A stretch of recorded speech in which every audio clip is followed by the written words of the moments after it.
So it's the night before I'm leaving out for this road trip from Roanoke, Virginia, all the way back to Dallas-Fort Worth. I'm going to be going through Bristol, Virginia. I'll be there one evening, and then I'll be in either Vicksburg, Mississippi, or Shreveport for an evening, and then back to Dallas-Fort Worth. I'm going to go ahead and reset. Now, you can swipe left and right and see tire pressure, trip gauge, music.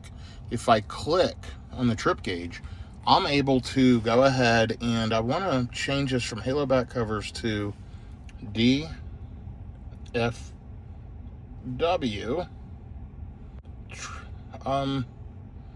trip. And I can just call it DFW, but you can name these. I'm just kind of showing you how it works. You can name them whatever you want. So I'm going to call it DFW, and I'm going to hit reset right here. Now, the one I don't want to reset is my lifetime of the car. 11,345 miles, 2,979 kilowatt hours of energy used, 262 watt hours per mile lifetime on the vehicle. So we're going to see how we do running high-speed highway speeds using full self-driving all the way back to Dallas-Fort Worth. I'm at 59%. I'm going to top up at the hotel a little bit tonight. I am at one of the brand new destination chargers for business that Tesla has put in here in Salem, Virginia. They just started doing these, and they're installing their level 2 chargers. Check this out. 5 out of 5 are available. 19 kilowatts max. 35 cents kilowatt hour. No idle fees. Site not owned by Tesla. These people here had a lot of charging problems. I complained about it in the past, and they went ahead and replaced it with an awesome setup of 5 Tesla destination chargers. Absolutely love this. It does charge. You'll see my last charging session was here for just a little bit. Whoops, let me click that again. Here for just a little bit. I paid $1.24, and it shows how long, what firmware, etc., etc. But the Hampton Inn, Salem East, $1.24. Wednesday, the 7th of January at 6:21. By the way, 51 degrees out here in Roanoke, Virginia in early January. Pretty awesome. I'm going to plug in, let the car juice to 80%. Then I'm going to go to my office in the morning, which is just a few miles away, maybe 10, 12 miles, if that. I'll top up to 100%. I've got to run to a lunch meeting back. I may or may not take this car. And then I'm going to take off, hopefully by 3 to 4 p.m. tomorrow afternoon. You'll see me film a clip leaving from there. I may give you an update in the morning as I'm leaving the hotel. But I wanted to show you these pretty cool chargers here in Salem. And by the way, I am running the latest version of FSD. Let's take a look. We're on 14.2.2.2. Yeah, that's right. A triple deuce point release, 2.2.2. And that is the latest as of today. It just downloaded the car today. And don't you love those puddle lights? The door sill lights. Doesn't the Model Y look amazing? The 3W floor mats are just spectacular here. And there's those halo back wheel covers. I'll show you those tomorrow. But look at this installation. Pay-per-use electric vehicle charging only. They have both. They have the Magic Dock. So they have the regular Tesla plug, NACS. And then if you hold this button down, it'll release your J1772 so you can charge your non-Tesla. You've got 2 chargers here. Let's walk around and take a look. There's 2 here. They put this little pad in, put the little utility box, and then they also installed one over here. Prior to this, there were 4 chargers. 2 of them were out of service at all times, and they've added all this signage. They painted the EV spots.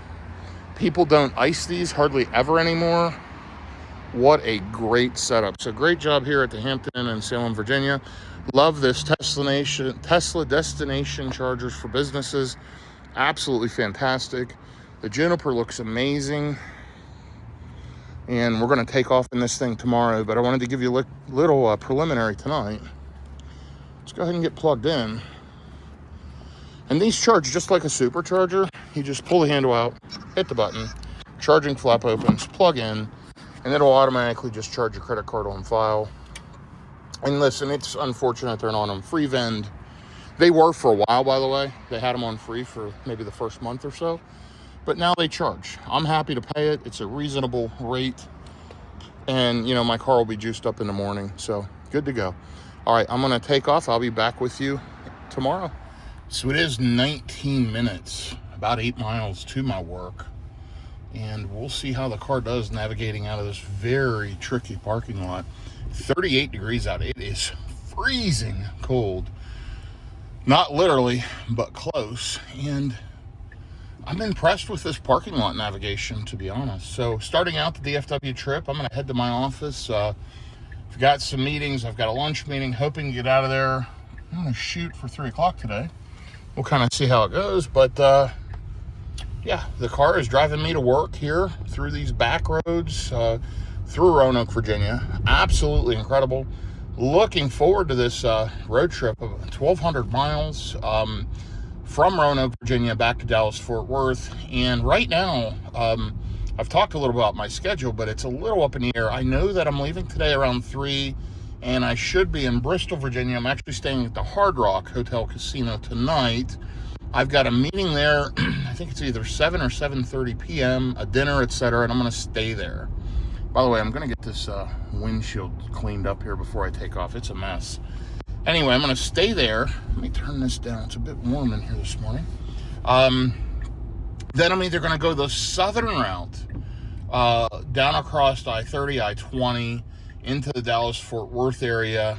Notice it's cleaning the camera. Now it says front camera blinded or blocked. So there is a full self-driving error that was somewhat self-induced. I mean, it's freezing temperatures out. It put all that liquid all over the windshield. You could see how dirty the windshield was, though. And so I'm having to manually drive for a minute. And let's see if I can kick it back on. It says visibility limited. Clear all debris, dirt, etc.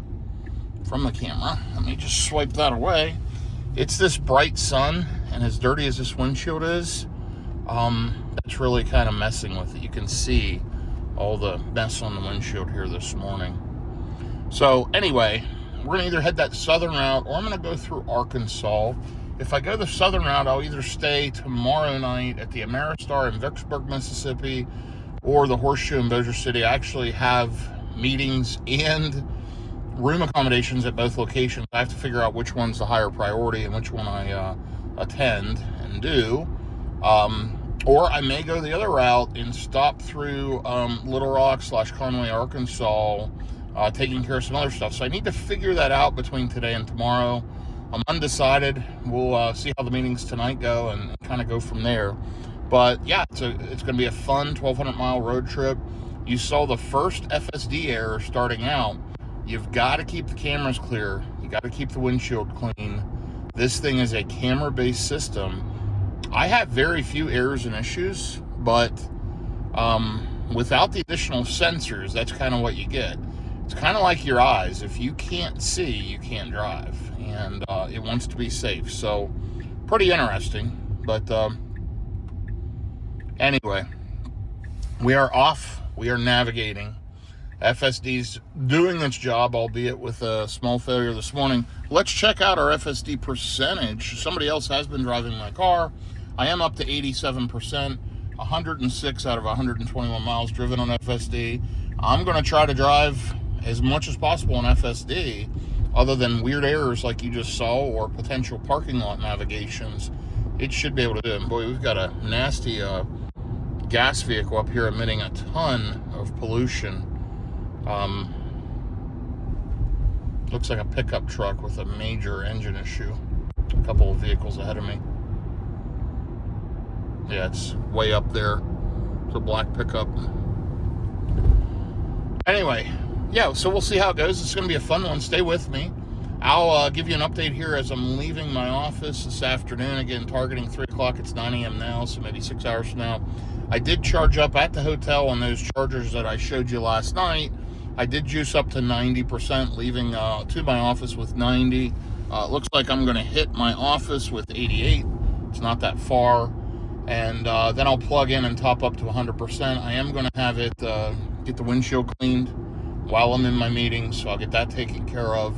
And then we'll get this thing juiced up to 100% to depart this afternoon. So should be a good one. Should be a lot of fun. Now, Bristol's a little under 3 hours, so I should not even need to charge to go there.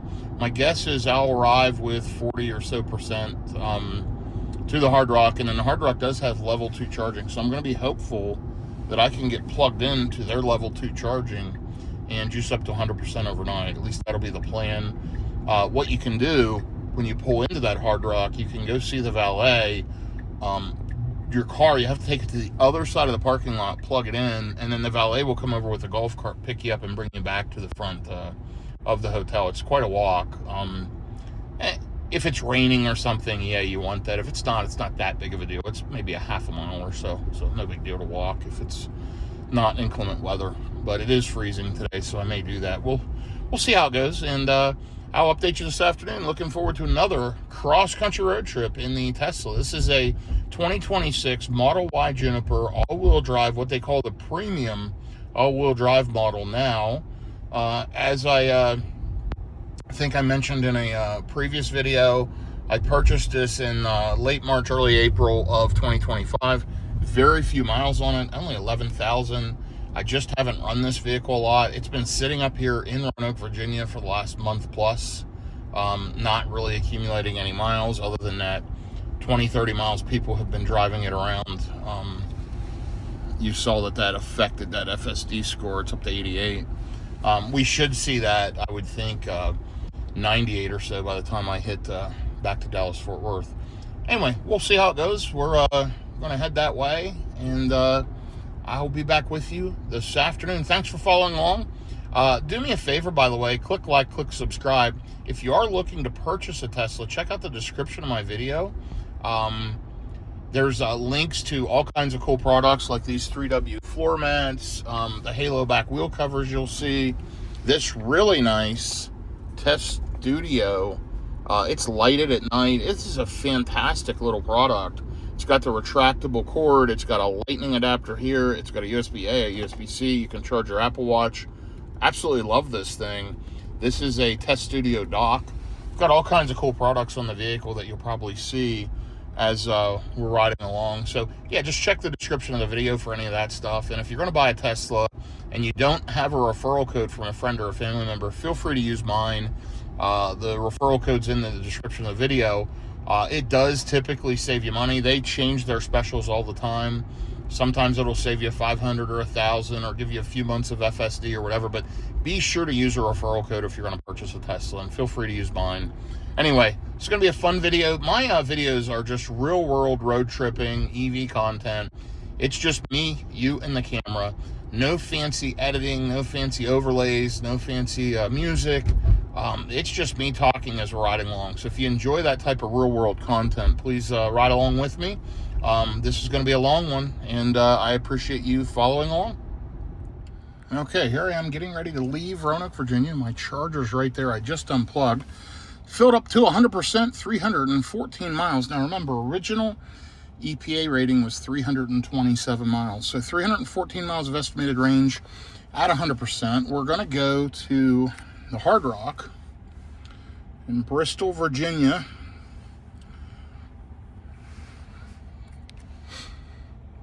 And I'm slightly behind schedule, 3:14 p.m., not too bad.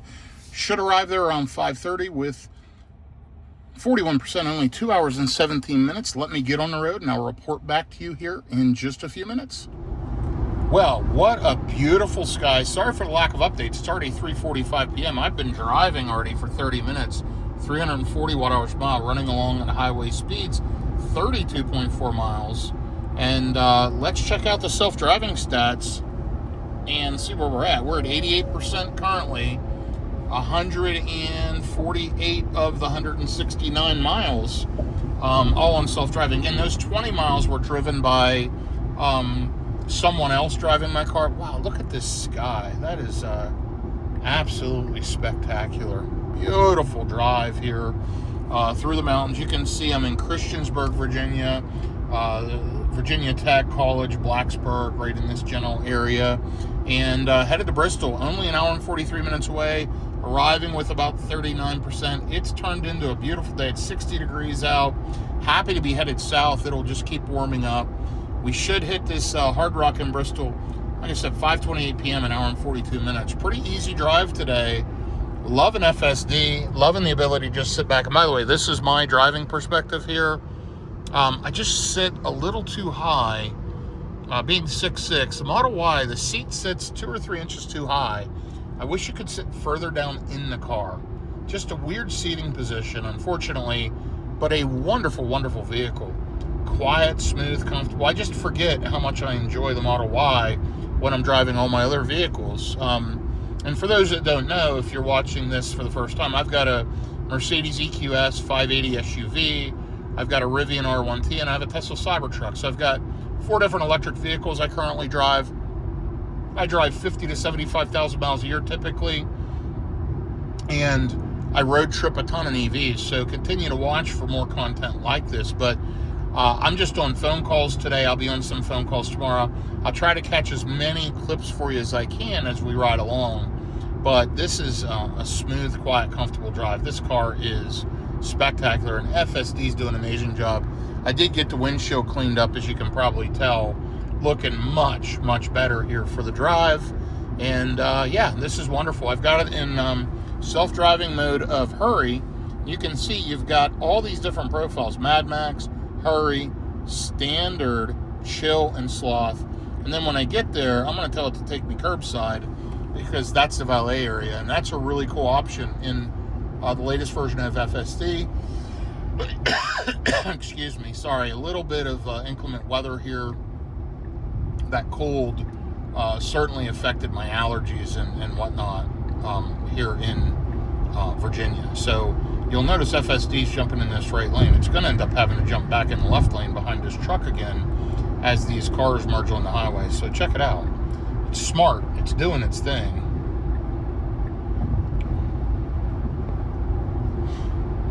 Anyway, it's going to be a fun drive. We'll ride along, and I will check back with you here in just a little bit.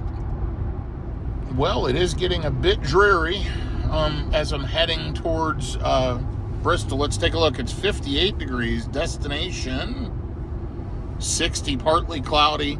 35 tonight. 1% chance of rain. 38% humidity. Gotta love the Tesla information. Now arriving with 42%. We're decently efficient for highway speeds, 295 watt-hours per mile for the last 66 miles. Been driving for just about an hour. It's 4:12 p.m. now. Sitting at 72% on the battery, but yeah, it's gotten pretty dreary out. FSD's been doing its job. Let's take a look at our FSD stats, up to 90%. Gaining ground as expected. I've been on FSD the entire time. And just sitting back, letting the car drive me as I'm continuing to handle conference calls this afternoon. So glad to be back in the Model Y. Glad to be road tripping. Right here's the connection for where you can head on 77 south towards Charlotte, North Carolina, or I can stay on 81. What I'm going to do is stay on 81. Ultimately, then tomorrow I'll hit I-40. And then I'm probably going to run that southern route. I'm still figuring all that out, but I'm leaning towards running the southern route. We'll see how it goes and what I'm able to accomplish tonight.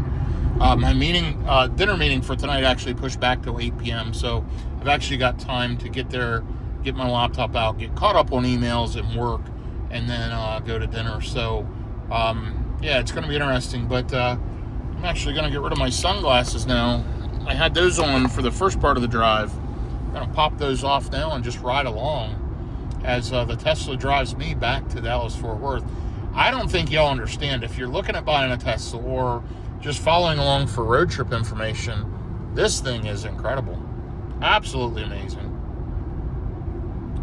And I guess my hope is at this point, when I get to the Hard Rock, that I can get plugged into one of their chargers. They've got multiple level 2 Tesla chargers, just like the ones that I charged at that Hampton Inn in Salem, Virginia. The difference with these are they're on free vend. They're been absolutely free since they put them in.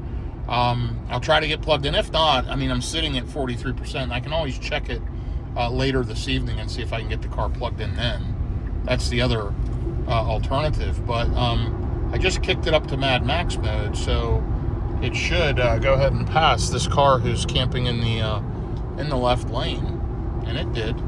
Now we're going to kick it back to hurry.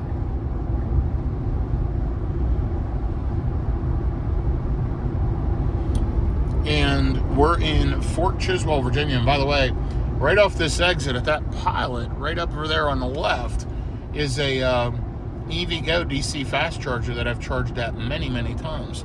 I don't need juice. I'm at 71%, so I'm not going to stop.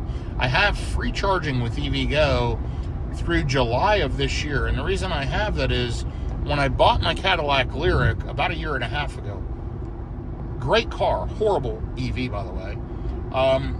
It came with 2 years, either 2 years of free charging or a free level 2 charger.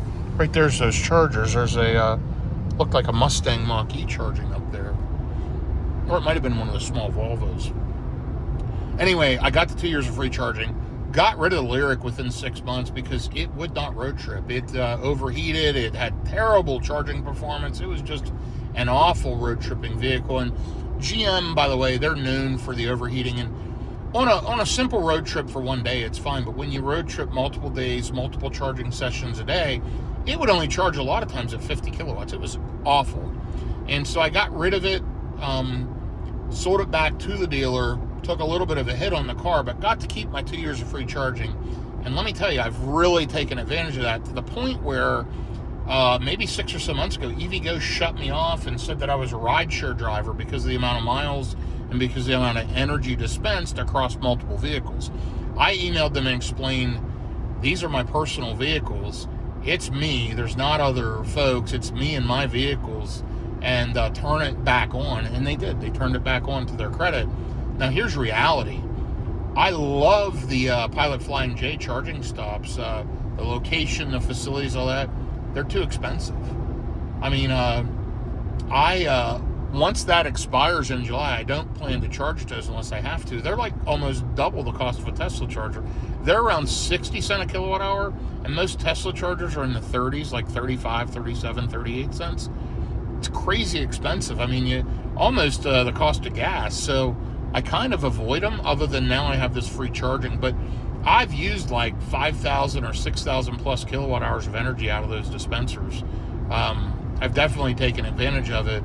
And if you figure it at 60 cents a kilowatt hour, it's several $1,000s worth of charging that I've used over the last year and a half. I plan to use those again. I may hit them tomorrow. Don't need to charge today, but on this road trip back, I'm going to certainly look where they're at, and if I can hit them and it makes sense, I will. If not, I'll pay the charging rate at Tesla. I do have some free charging credits left with Tesla. I may use those up. The good news is it does show what it's cost me. So if I click the battery icon, it shows that I paid $9.32. It just charges my Tesla credits instead of my credit card, and that was at that Hampton Inn in Salem when I plugged in at 8:52 p.m. last night. And then it charged overnight and filled the car up to 90%. It cost $9, and I think it was 35 cents a kilowatt hour. For the convenience, it was worth it to me.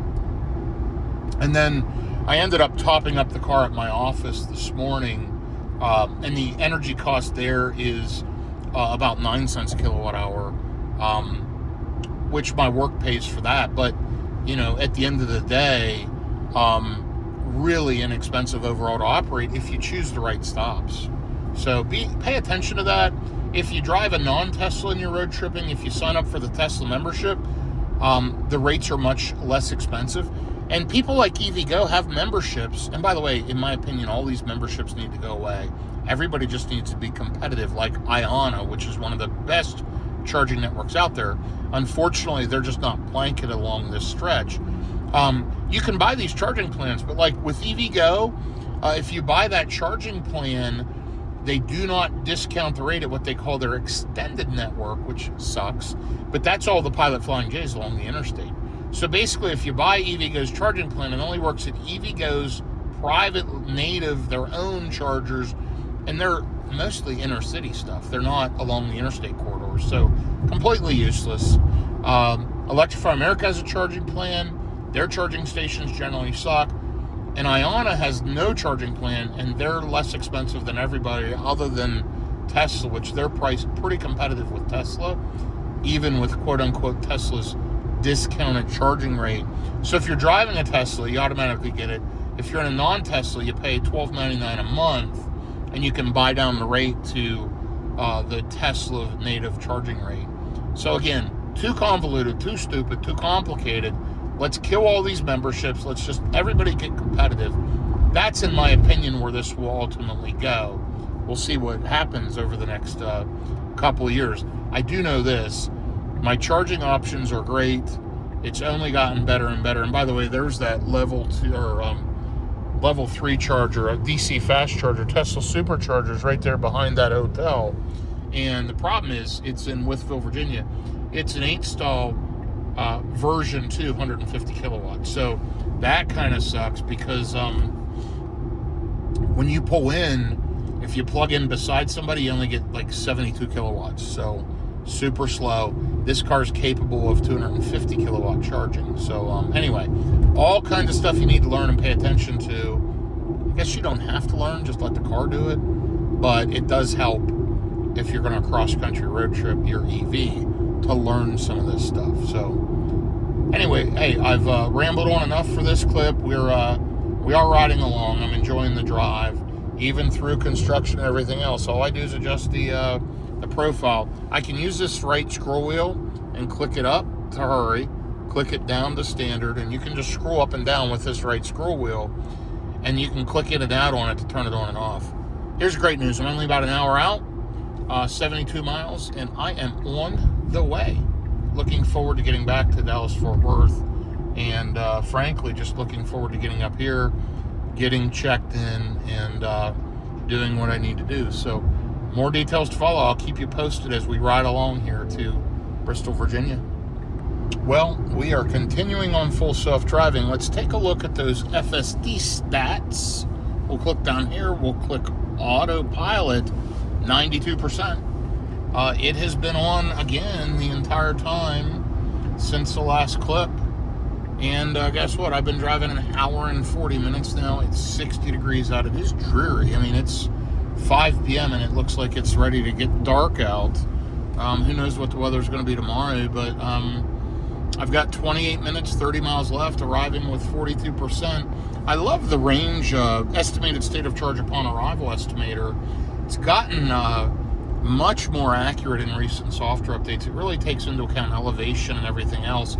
I'm getting great efficiency now running at highway speeds, 279 watt hours per mile for the last 120 miles. Listen, this is a fantastic vehicle. I'm glad my FSD score is back over 90. Now, what will happen in the coming weeks, I've got other people going to drive my vehicles a little bit, friends, whatever, and they just don't use FSD like I do. People just haven't learned to be comfortable with it. The scariest time you probably use it is the first time. If you can imagine sitting in the passenger seat of the car, if I just put my hand on the wheel like this, you wouldn't know it was the car driving. It's actually smoother and better than an Uber driver, smoother and better than most people driving, and it's just freaky sitting in the driver's seat, having your hand up here, having your feet pulled back, not touching the pedals at all, and the car's doing everything. It's a learning experience. By the way, those pedal covers are EV-based metal pedal covers, and those are those 3W matte floor mats that I absolutely love. Description of the video, you find discount codes. Most those vendors, my discount code is BYTESLA. But FSD is a game changer. You know, it's been a long week already. Today's Thursday. I'm in early January 2026. And frankly, this takes all the fatigue out of it. I've got a lot of miles to cover tomorrow and the next day. And I have a lot of solace and comfort in the fact knowing that the car is going to do it for me. So it's fantastic. I'm actually looking forward to the drive. I don't know anymore that I would want to. Let me just kick this back a second. Bear with me. I don't know anymore that I would want to cross-country road trip my non-FSD vehicles like the Rivian or the Mercedes EQS. I mean, they're wonderful vehicles, and if I'm driving 5, 6, 7, 8 hours, I don't mind it at all. But this is a 16-hour road trip approximately from Roanoke, Virginia to the Dallas-Fort Worth area, about 1,200 miles. And FSD just changes the whole scope of the drive. It's so freaking good. And it's just gotten to be that way in the last year, the last 6 months especially, and in the last 90 days since version 14.2. Total game changer. So we'll see how it does the rest of the trip. We'll see if I hit inclement weather. I think there may be some rain and weather tomorrow. FSD typically does very well overall, regardless, through snow, weather, etc. We'll see how it does, but so far, this has been an amazing trip. I'm really looking forward to getting there, and you can see I'm going to arrive now around 5:21 p.m. So traffic's been good. It's been pretty free-flowing, and the car has just navigated between lane and lane, from left lane to right lane, passing vehicles as needed. So there's some cows along the hill, just free ranging as we drive through Virginia. So, by the way, this is exit 1A, Virginia / Tennessee, and this is on the Bristol, Virginia, Bristol, Tennessee line. Bristol Motor Speedway's there, and Hard Rock established this casino maybe a couple of years ago. They built a beautiful hotel tower, and it's actually very nice and very clean, and that's where I'm staying. So, more details to follow here in just a little bit. Well, it is getting dark, and it's 5:09 p.m. It has warmed up a couple of degrees. It's 62 degrees out, and we've been driving 138 miles, 274 watt-hours per mile on this leg. Lifetime on the car, by the way, 11,500 miles. We are only 12 minutes out, arriving around 5:21 p.m., so we've made pretty good progress. Traffic has thickened up, we'll say. It's gotten busier as we've gotten closer to Bristol, but it is that 5 p.m. traffic, as well as, of course, your normal truck traffic and whatever else. FSD's been doing its job. Let's see if our stats have improved at all. 93%. So there we go. We're already almost to the mid-90s, and you can see 255 miles self-driving, 275 miles total. It's done remarkably well. It's passed slow-moving vehicles that are in the left lane. It's jumped in the right lane and passed. It's done what it's needed. It's moved into the right lane after passing as needed. It's really, really incredibly smooth and really, really comfortable. So, yeah, looking forward to getting there. It's been a long day already. I started out early this morning. On phone calls and whatever from the hotel, then a bunch of meetings kind of all over the place there in Roanoke, and now almost to the Tennessee line. So looking forward to getting there, and yeah, just kind of relaxing for the evening after before and after the meeting and in between other stuff. So get my batteries recharged and get ready for a long road tripping day tomorrow, and we'll decide how far and where we're going to go at that point. In the meantime, I will be back with you here as we get off the exit 1A. You can see Bristol has 6 exits. We're going to be jumping off exit 1A in 8.2 miles, and after that, we're basically within a mile of the Hard Rock. So pretty easy. Been here quite a few times, and you can see we're in a construction zone now, and unlike in the past, I'd have shut FSD off and taken over. I don't consider that much anymore. It's just gotten so good. So stick with me. We'll have another update here momentarily. Okay, so the car just got off the exit 1A. We're here in Bristol. We are less than half a mile from the casino hotel. 150 miles driven, 267 watt-hours per mile. Arriving at 5:19 with 43%. So great job estimating that state of charge upon arrival. Let's see how it does pulling in here to the Hard Rock, which is right over here on the right.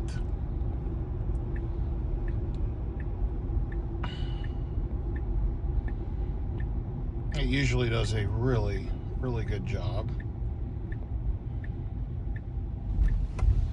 Tight turn here, no problem. And I am going to take over because we're going right over here to this valet entrance. So car did a great job. Of course, I took over in the parking lot because it was thinking curbside was the this other entrance. I want this front entrance. So I could have dropped a pin on the map and made it stop exactly where I wanted to stop. Of course, I did not. And anyway, we are here. We're going to get checked in, and I'll report back to you tomorrow morning. Hopefully we can get charged up. Okay, so we are back in the Model Y. We did top up to 100%. It showed 311 miles, down to 309 now. It's been sitting here for roughly 2 hours fully charged, and we got plugged in here. They've got 2 level 2 universal wall connectors. Fantastic. Free tank of fuel, and yeah, free tank of fuel. Last charge was Salem, Virginia. So we're starting out this morning with 167 miles. We're going to go ahead and plug in home. I am going to stop for a Scottish breakfast, as they call it. I'm going to stop at the Golden Arches, grab a quick breakfast, and get on the road. So let me plug in that McDonald's. Let's do that real quick. MCD.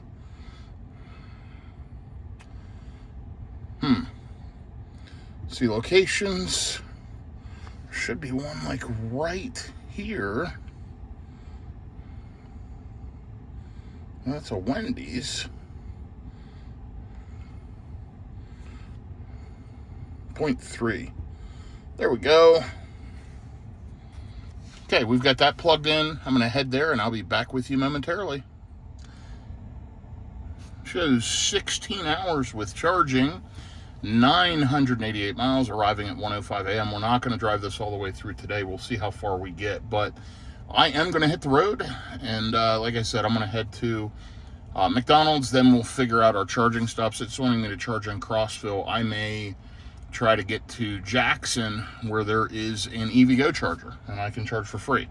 So let's hit the McDonald's, and I'll be back with you shortly. So we're rolling, and we'll see how it goes. I think I want to stop in about 2 hours in Knoxville, Tennessee at the EVgo. Throw a little bit of juice on, stretch my legs. Till then, I'll be ready to stop. I need to use the restroom, etc. My alternative was I could go all the way to this Gordonsville one and get there with about 11-12% without stopping. But it's 240 miles, 3 hours and 35 minutes. I just can't make it that far starting out the morning. So I put in this intermediary stop. Probably just do a 5-10 minutes, stretch my legs, use the restroom, maybe get a refreshment, throw away trash, and a little splash and dash in the car, and then take off. Of course, self-driving is running, and let's take a look at that. We're at 93%. I'm sure that will improve today. So far, the weather's decent starting out. It's showing partly cloudy here in Bristol. And yeah, hopefully we have a smooth and uneventful ride. We're going to jump on 81 south, and then we're going to take that to 40 west. A lot of construction going on here this morning. But yeah, beautiful part of Tennessee now. Just entered into Tennessee. We're in Bristol, Tennessee, and headed out to jump on the highway. So I will keep you updated. This is going to be a fun one today. I'm probably going to stop around Little Rock, Arkansas. I am taking the northern route. My one meeting canceled. I decided to cancel the other one. So I'm not going the southern route. I'm not going through Vicksburg, Shreveport. That adds 45 minutes anyway. I am going the northern route, which is basically 40 all the way into Little Rock, and then 30 all the way into Dallas-Fort Worth. It's about, like I said, 45 minutes shorter that direction than going that southern route. Not a huge deal on a 16-hour trip, but it all adds up. So being that I don't have to go to those meetings, might as well ride on, right? So I'm not sure. I may stay up around Conway, Arkansas. Now that is 20-30 minutes out of route, but there's a store I want to go to there, potentially pick some stuff up. We'll see how far I make it, what time it is, and whether or not that makes sense. Getting going late this morning. It is 55 degrees out. It's 9:17. We officially left the hotel a little after 9. but we had to make that stop at the Arches. So we'll call it a 9:15 a.m. departure. I'm guessing we'll probably knock out 700 or so miles today, if not a little bit more. And FSD is going to do the job, and you're just going to ride along with me as we go here. I'm putting this back into standard. It was really aggressive. There's a Ford dealership. Probably no Lightnings since they've discontinued them. That's super disappointing on Ford's behalf, in my opinion.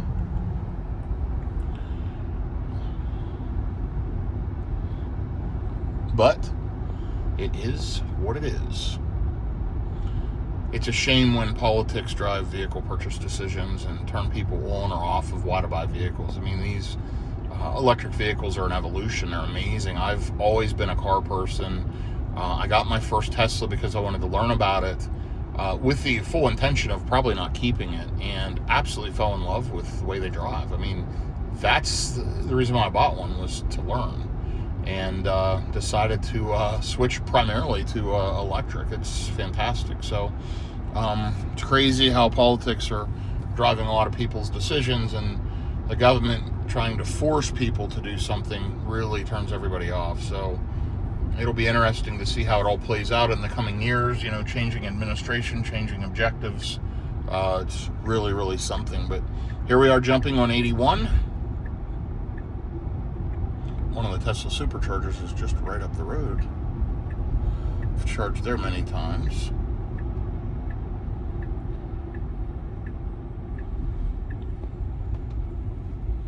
And off we go. I will keep you updated. Okay, so we have been driving for 38 minutes this morning, 281 watt-hours per mile. Of course, riding along at highway speeds. We're on 81, and this is just kind of what it looks like. It is a little elevation variation up and down, you know, rolling hills, but just kind of wide open. It is dreary. Of course, it's winter time. Not a lot of leaves on the trees, other than these evergreens, of course. Pine needles on those trees. And yeah, it's 57 degrees out. It's cold. I'm looking forward to getting further south where it warms up. I've got an hour and 20 minutes, 91 miles to my first charging stop. I'm going to arrive with about 49%. I think that's perfect timing. I mean, I started out with 100%. I'm not going to be there long. I'll just do a little splash and then continue on and probably hit the next EVgo in Gordonsville. You know, along I-40 and I-30, these EVGos are spaced out where I can pretty much charge the entire way back and not have to pay for any energy. So I'm going to take advantage of that as best I can. Why not? And, yeah, we'll just ride along. So 206 miles into the trip, it's about a total of 1,200 miles, so less than 1,000 miles to go. Looking forward to just knocking out this first leg and then go from there. Just excuse me, charger hop to charger hop, and that's kind of the ticket with EV road tripping.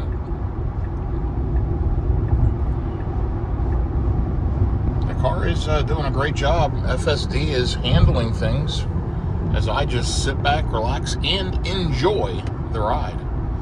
Thanks for following along. If I hadn't mentioned it earlier in the video, I believe I did, but do me a favor, if you like this content, click like and click subscribe. I will be back with you shortly.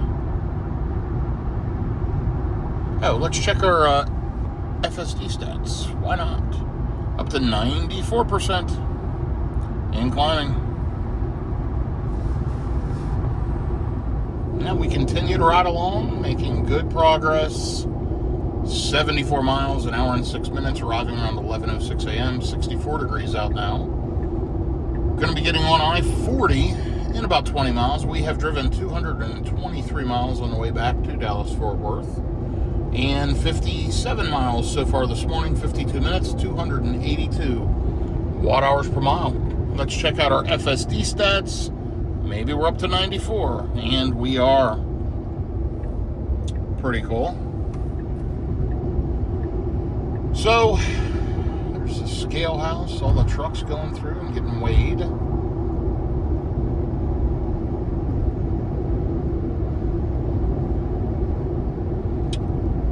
So anyway, yeah, hey, listen, it's been a good drive so far. Car's doing fantastic. FSD's doing a great job. My perspective, sitting here chilling, riding along through Tennessee. Looking forward to getting on I-40 and then getting through Knoxville. So we'll be through Knoxville here in about an hour. So we're on the outskirts of Knoxville, Tennessee. It started to drizzle, a little bit of light rain. The wipers haven't kicked on yet, but they will.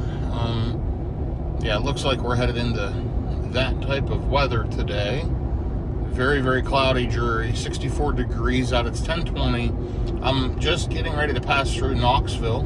I am on I-40, passing around the Dandridge, Tennessee area right now. You can always look in the bottom right of your Tesla navigation to see where you are. So it's kind of cool. What does this box icon do?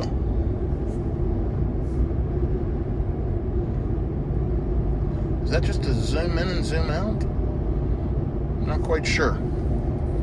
Oh, it's the 3D maps. That's right. Anyway, and then of course, you can click this world icon and change it to satellite maps, which I like. These are cleaner and easier for me while I'm road tripping. Anyway, almost 84 miles in. Hour and 14 minutes, 282 watt hours per mile. Decent efficiency for these highway speeds, for sure. 263 watt hours per mile in the lifetime of the vehicle. Almost 11,600. We'll cross over 12,000 here on the way back today. And yeah, we're 251 miles into the DFW trip. So just riding along, letting FSD do its thing. And so far, so good. I'll report back to you here as we get to this first charging stop, first real DC charging stop on the entire trip, here on Watt Road in Knoxville. One thing I did forget to mention, it is preconditioning for fast charging. That's been on for quite a while, and third-party stations shows fast charging stations and destination charging station not owned or serviced by Tesla. You can click the little I button here, and it says selecting them will show Tesla and third-party stations on your charging list. Trip Planner will not automatically navigate to third-party stations, but you can add them to your route manually. Charging prices are set by the site owner. So then what it does is it allows it to precondition, which is fantastic. So that was a great update. I want to say maybe a year ago or so, Tesla added that. What I used to have to do was I would plug in a nearby Tesla supercharger to trick it to think I was going to a supercharger, so it would precondition, and then I'd pull into a third party, whether it was Electrify America, EVgo, whatever. Don't have to do that anymore. Just plug in the stop. Now you have to make sure, like if I plug in the Pilot truck stop, it won't precondition, but if I plug in the electric vehicle charging station, what I did is I searched EVgo. It came up with the Pilot electric vehicle charging station in Knoxville, and now it's preconditioning. So you got to select it correctly in the navigation, but when you do, you'll get the maximum possible charging speed at the state of charge you arrive with, which I'm going to arrive with around 48%. We're not going to see 250 kilowatts. Heck, we're not going to see much over 100, maybe 130, 140, whatever. But I'm not going to be there long. I'm just going to stop, use the restroom, stretch my legs, probably get a cold refreshment, whatever, and go from there and head down the road. Don't know how far I'm going to make it today. I'm leaning towards maybe West Memphis, Arkansas, Little Rock, whatever. Got going late, haven't felt well, and I posted on an earlier video, I had a COVID, I had pneumonia over the holidays, was really sick, fever, excuse me, it really knocked me down and out. And there's a Buc-ee's, by the way, Sevierville. Tons of Tesla charging there, and a Mercedes charging station. 24 stalls at that one. Been there many times. I avoid those Buc-ee's. But anyway, I am just wiped out. That's why I got going so late this morning, and I just don't know how far I can make it today with how I'm feeling. So the good news is, you know, the car's driving me. I'm able to sit back, relax, and enjoy the ride. And with that, I'll make it further than I could if I was driving by myself, for sure. So let's just get through Knoxville, get to this charger, get plugged in, throw a little juice in, and go from there. Okay, so here we are going through Knoxville, Tennessee. I thought you might want to ride along for this portion. Showing you what I'm going to arrive with 46% in 20 minutes at 11:02. It is still 64 degrees out. It is chilly. 10:42 a.m. I'm still preconditioning for fast charging, which is affecting efficiency. Over here's Knoxville.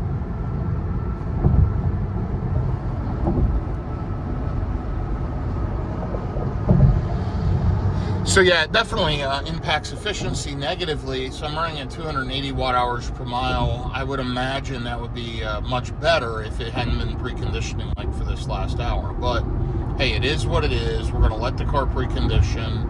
We're just riding along, enjoying the ride. FSD is doing a tremendously good job, in my opinion.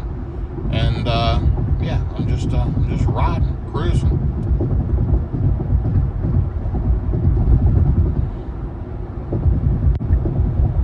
We're not far.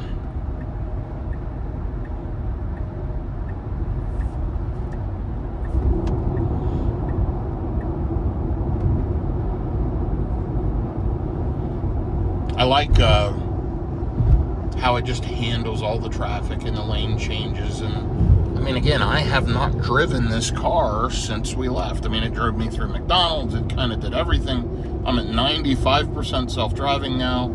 I mean, it's just doing everything. It's gotten insanely good, everyone. If you have a Tesla, you can subscribe for $99 a month. Check it out. It's definitely worth a shot. And if you're going to buy a Tesla, try to buy one with what's called the Hardware 4, the AI 4 computer.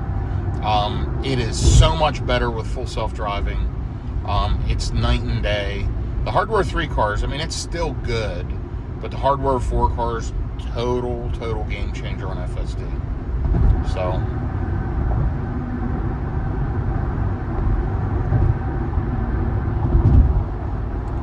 this, I just, have not been around this Model Y Juniper for a while, and I forgot how smooth, quiet, and comfortable this car is. I mean, it just does a tremendously good job. Absolutely love it. Happy to be in it, happy to be cruising along, and looking forward to getting up here to the charger. Honestly, I want to stretch my legs. I'm tired. I need to use the restroom. It's been a long week, and I've still got probably a good 900 miles in front of me. So, hey, it is what it is. We'll get there. But I am definitely looking forward to this stop. We're through Knoxville. That was pretty easy. And now we're just kind of cruising along. So I'll be back with you here as we get to this EVgo charger. Well, as you can see, it is full-fledged raining now. 278 watt hours per mile. 128 miles on this leg. About all I can handle, an hour and 49 minutes. I'm only 3 minutes away, 2.1 miles. Jumping off here in 1.6 miles, exit 369 for Watt Road, which is this Pilot Flying J EVgo charging station.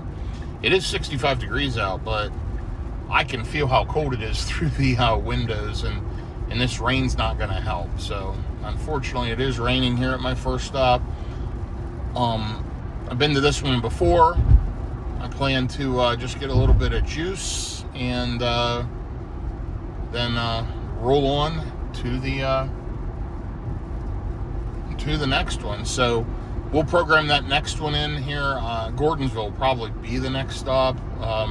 There is one in Jackson. It's just a couple of minutes up the road as well. We'll see. Actually, Jackson might be further than Gordonsville, but we'll see what makes sense. In the meantime, we are just going to stop here, get this splash of juice. So stick with me here as we get off the exit. We'll see what this looks like. And, what's kind of cool is we can do this and look right where it's at.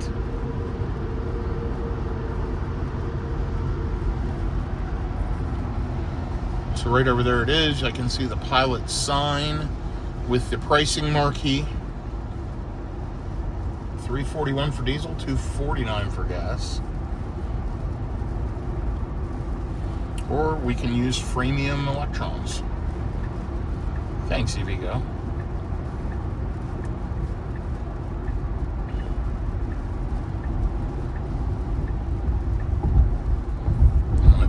I was going to say I was going to dial this back to standard, but it already is.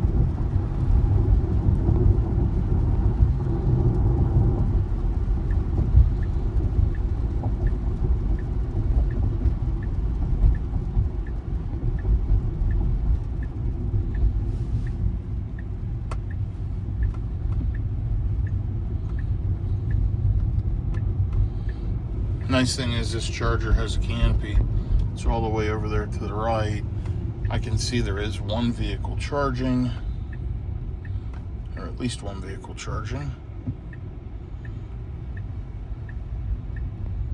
I'm gonna let it ride along for a minute and see what it does.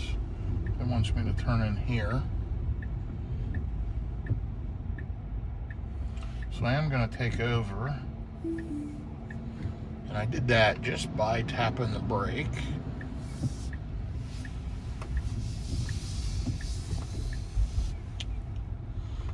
Charged at this one many a times. I don't know what that is. Is that an Equinox? It is. I'm gonna back in under this canopy. Well, you know what? Yeah, I am gonna back in under this canopy. Try to get less wet.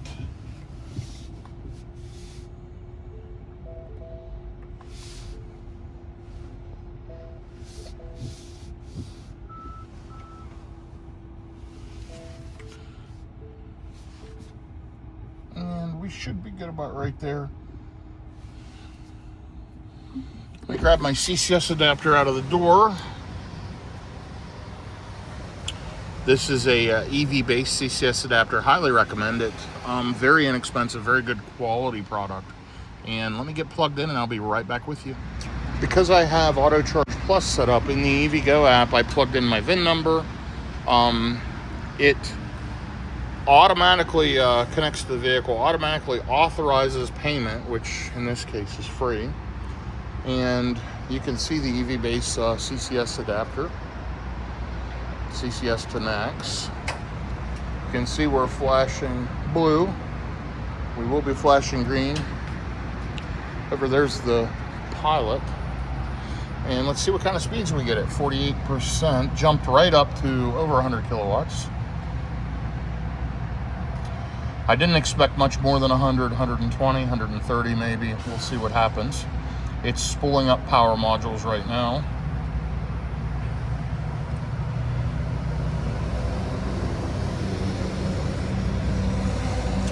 Give it just a little bit longer to see if it picks up any additional speed, but that's probably about it. In the first 30 seconds, we've put out 1 kilowatt hour of energy. We're sitting around 124, 125. I'm gonna go ahead and use the restroom. Check back in with you here shortly.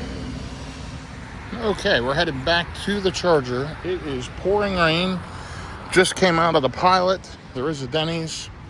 Just grabbed a couple of snacks. I remembered I've got my really cool Test Studio refrigerator in the back of the Model Y. And I've got cold drinks in there. So there's those halo black wheel covers. You can see what they look like.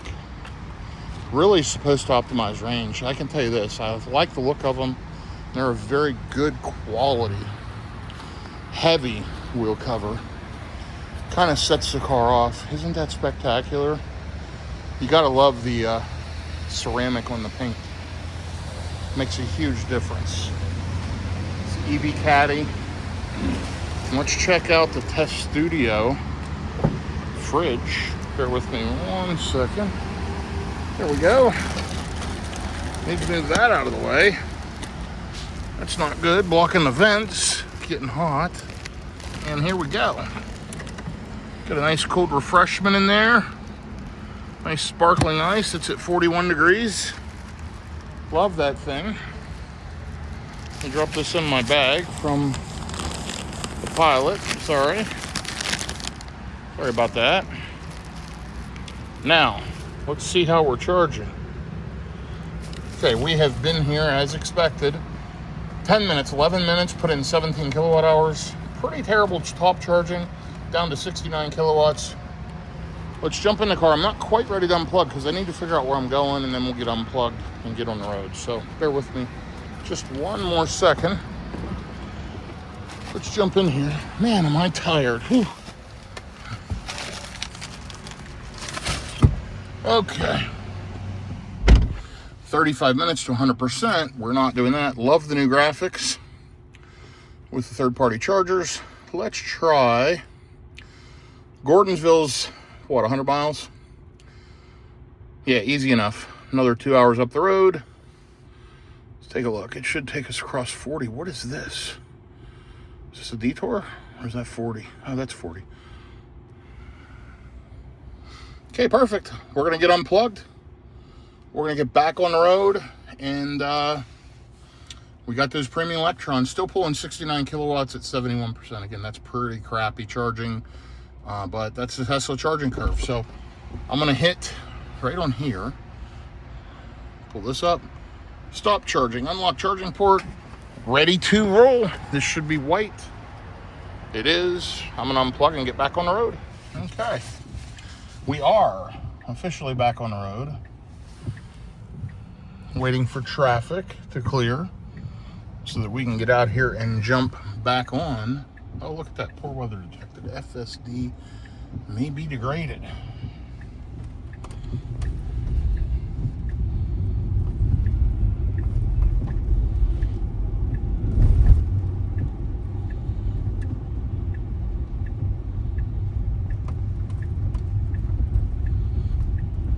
Okay. We got some fresh electrons. We pulled in with what, 46 or 48%, jumped up to 71%. We were there 11, 12 minutes total.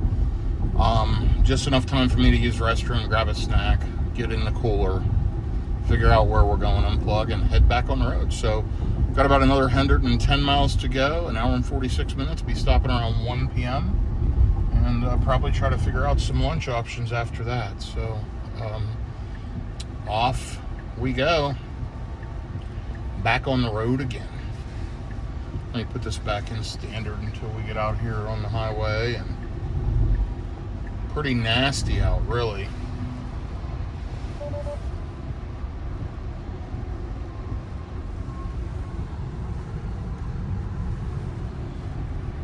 So we got to get off onto 40 right here anyway. It just splits to the right. You can see my efficiency's horrible starting out because we just DC fast charged. So, by the way, isn't that little refrigerator from Test Studios pretty cool? They also sent me this little dock, which I love. And yes, I'm wearing shorts in this cold weather. But they sent me this dock, which has this removable lightning adapter. It's got a USB-A, USB-C, and then it's got this really nice retractable USB-C that I have laying out there now because I'm going to plug my phone in after I finish this little video clip. Much better than these phone heaters down here. So, but yeah, hey, listen, we're back on the road. We're rolling. Happy to be doing it. And just looking forward to getting back to the Dallas-Fort Worth area. So off we go. Great job, Tesla. We're making good progress so far today.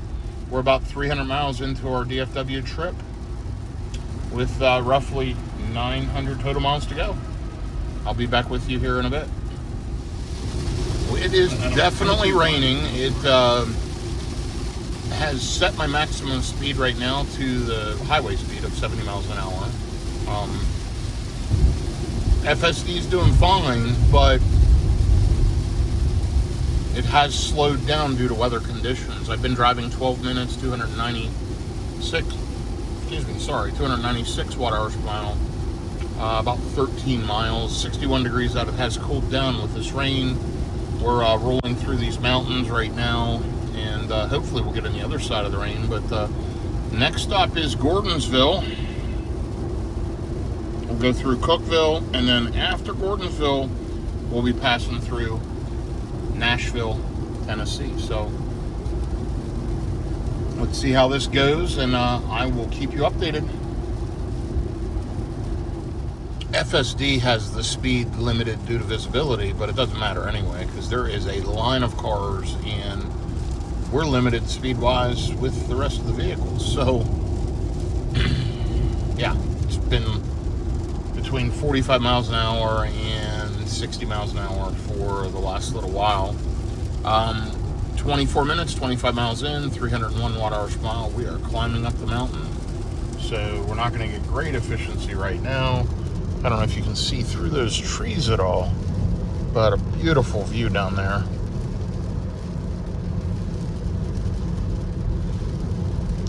See if there's a clearing up here at all. Anyway, yeah, we're just riding along, slow going, poor visibility, heavy rain, a little bit chilly. Friday in January, coming through the mountains of Tennessee. And let's see, there's a clearing right here.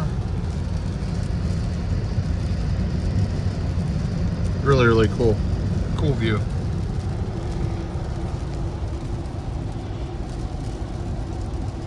So far, FSD's been able to drive me through all this inclement weather. And it doesn't come through on the camera as well, but it is nasty.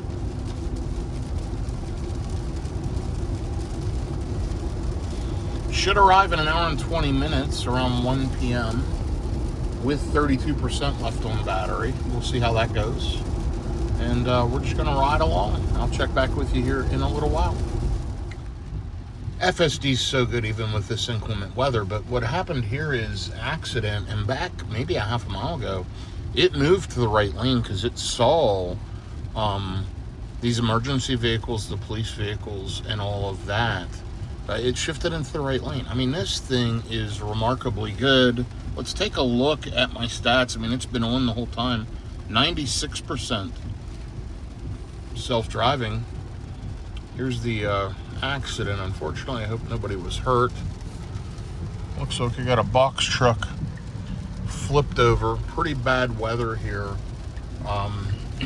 It can happen. Unfortunate for sure. 59 degrees out, 11:06, showing a 12:04 arrival. We did sit in traffic for a few minutes. 314 watt-hours per mile. Been driving for 51 minutes and about 50 miles. It is kind of slow going now. Heavy traffic and bad weather, as I mentioned. And yeah, we're just riding along, enjoying FSD, enjoying the Model Y Juniper. It really is a great vehicle. And looking forward to getting to this next stop. Not sure where I'll go after that. The next EV go, I think, is in Jackson, Tennessee, which is maybe 180 miles off the look. I doubt I want to go that far. Gordonsville, I'm going to do the same thing. Go and use the restroom, let it charge, see where I'm at when I come out. It will charge at a much faster rate because I'm arriving with 31%. So, you know, it charged very slowly at the last one because I had such a high battery state of charge. So, got a wide load here, a wide shipment blocking both lanes. So, I don't know if you can see that up ahead, but yeah, we're just kind of stuck dealing with that for now. But car is doing great. So we'll figure it out. You know, we get to that stop, we'll plug in, and as always, I'll just take a look. We may just hit a Tesla charger along the way and get a quick splash. The goal is to get through Nashville next, and that's not far after Gordonsville. So we got to get through Nashville, and we may charge at the Nashville Charlotte Pike charger, which is a good charging location. But with this weather and traffic, I'd rather get outside of the city. So we'll see how it goes. I'll keep you updated. So we are 30 minutes out, 32 miles, and it just popped up preconditioning the battery for fast charging, which is great. Should arrive with around 29%. We should see decent charging speeds. I think the most I can pull on one of these EVgo chargers is around 210, 215 kilowatts, just based on the amperage. This is a 400 volt car. On a Tesla charger, it pulls very, very high amperage. EVgo has limited amperage, but they're capable of 800 volt. So it's a kind of a complicated thing, but this will only charge a little over 200 kilowatts. But I think around 29% we should see in that. I'm guessing around 180 kilowatts or so for a little bit, which will be good. It is 11:32. We are on Central Time now, which is good. 11,721 total miles on the vehicle, 263 watt-hours per mile, and 285 watt-hours per mile on the current drive. About 79 miles, an hour and 18 minutes. Looking forward to getting to this next stop. I'm just tired. I'm wore out. I had been sick, as I mentioned, over the holidays, and traveling this week has really caught up to me.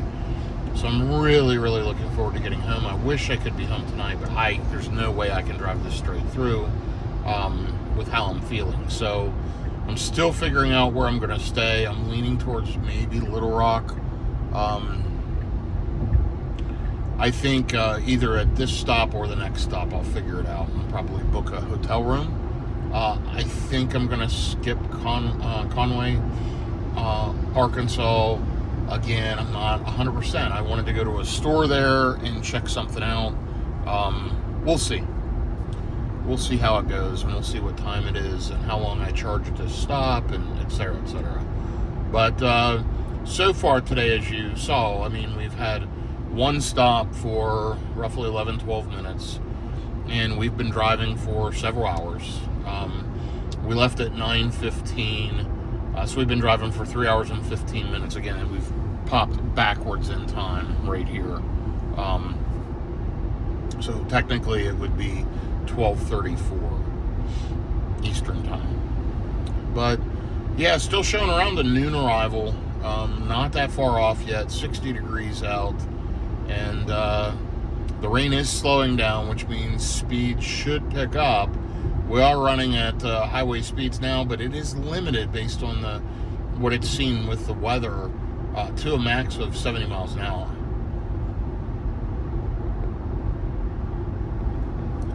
Like I said, though, we'll see. That should change here as we ride. So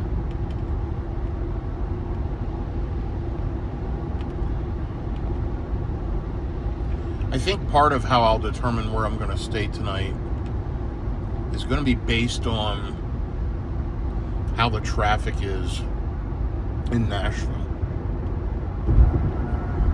If traffic in Nashville is good, and I make it right through there, and I can make it through Memphis before kind of 5 p.m. for Friday traffic, I think I can make it all the way to Little Rock. We'll see. We'll see. And also the weather here, if it's clearing up and I get into clear skies, I'll start making better time. That'll make a difference too. So we'll kind of just see how it all plays out. You can see the rain is definitely slowing down now, and speed should pick up here in just a minute. So more details to follow, but FSD is doing its job. Let's take a look at those stats while we're at it. 96%. And it's been running the entire time. I will be back with you here in just a little bit. Good news. It is not raining. A little bit of sun poking through. It's 65 degrees out. We're still preconditioning. And we're just a little over a mile from the exit to the Pilot Flying J EVgo GM Energy, whatever else you want to call it. Used to be called Ultium. They abandoned that. Whatever charging station. And yeah, we're right here getting off the exit. Hopefully we get a charger available when we get there. Arriving with 29% is what it's saying, and I'm at 29% currently. We have driven 110 miles on this leg, an hour and 42 minutes, 277 watt-hours per mile. You can see once we've gotten out of the weather and elevation leveled out, efficiency improved dramatically.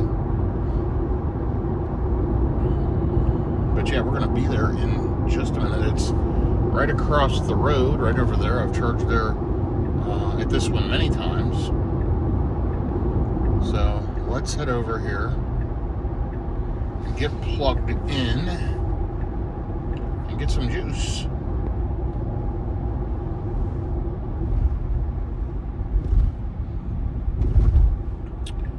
Full self-driving has been flawless through the weather. The traffic, that car accident, now that sucks. It's just cleaned the windshield for visibility purposes. It just rained for a whole long time. Again, it didn't need to do that. That's kind of crazy. It's been doing that more and more, where it squirts a little washer fluid, wipes the wipers right here over the camera. You've seen it, I think, a couple of times in my videos. That's a new quote-unquote feature or bug. So we're 408 miles into the DFW trip, 470 watt-hours per mile. The Pilot Flying J is right over there with the charging station. I will take over as we're pulling in the parking lot. We're going to let FSD get us mostly there.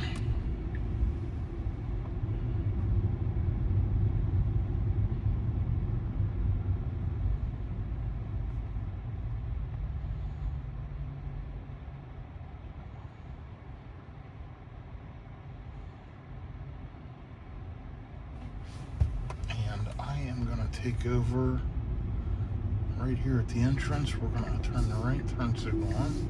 Taking over right now. Looks like both chargers are available. I believe they're both working. We'll see.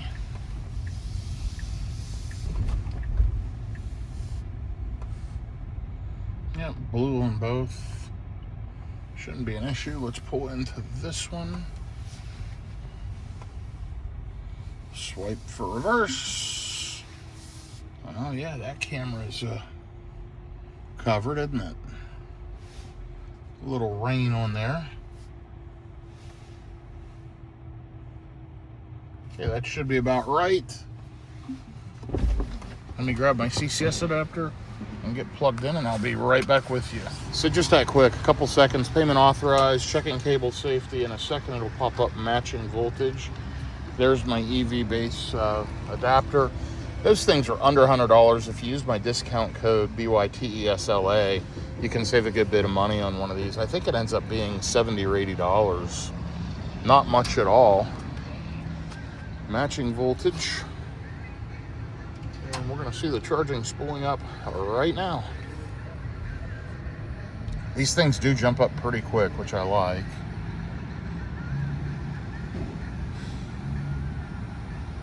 Wow, over 200. Perfect. And that's probably about where it's going to sit and start tapering down. We're at 30%. Already put in 20 seconds, 1 kilowatt hour of energy. And sitting at 203, 204. Let's let this thing charge for a little bit, and I will be back with you. I'm going to go use the restroom, throw away some trash, and check in on my next stop. 206 kilowatts. It's a good one. Okay, and here we are right off the interstate. 2 EVgo 350 kilowatt. Split 175 chargers. Loving the Juniper. Let me tap this screen. I get the phone really close. Sorry about that. All right, I can't see on here how fast we're charging. We'll go in the car. Okay, we've been charging for exactly 12 minutes. We're up to 63%. I grabbed some lunch. Unfortunately, McDonald's today, Wendy's today, not great. But, gotta get going. Let's figure out if we want to go to EVgo in Jackson.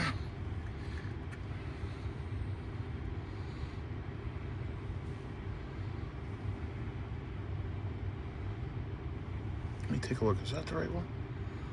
That is Jackson, Georgia. That is not right. EVgo.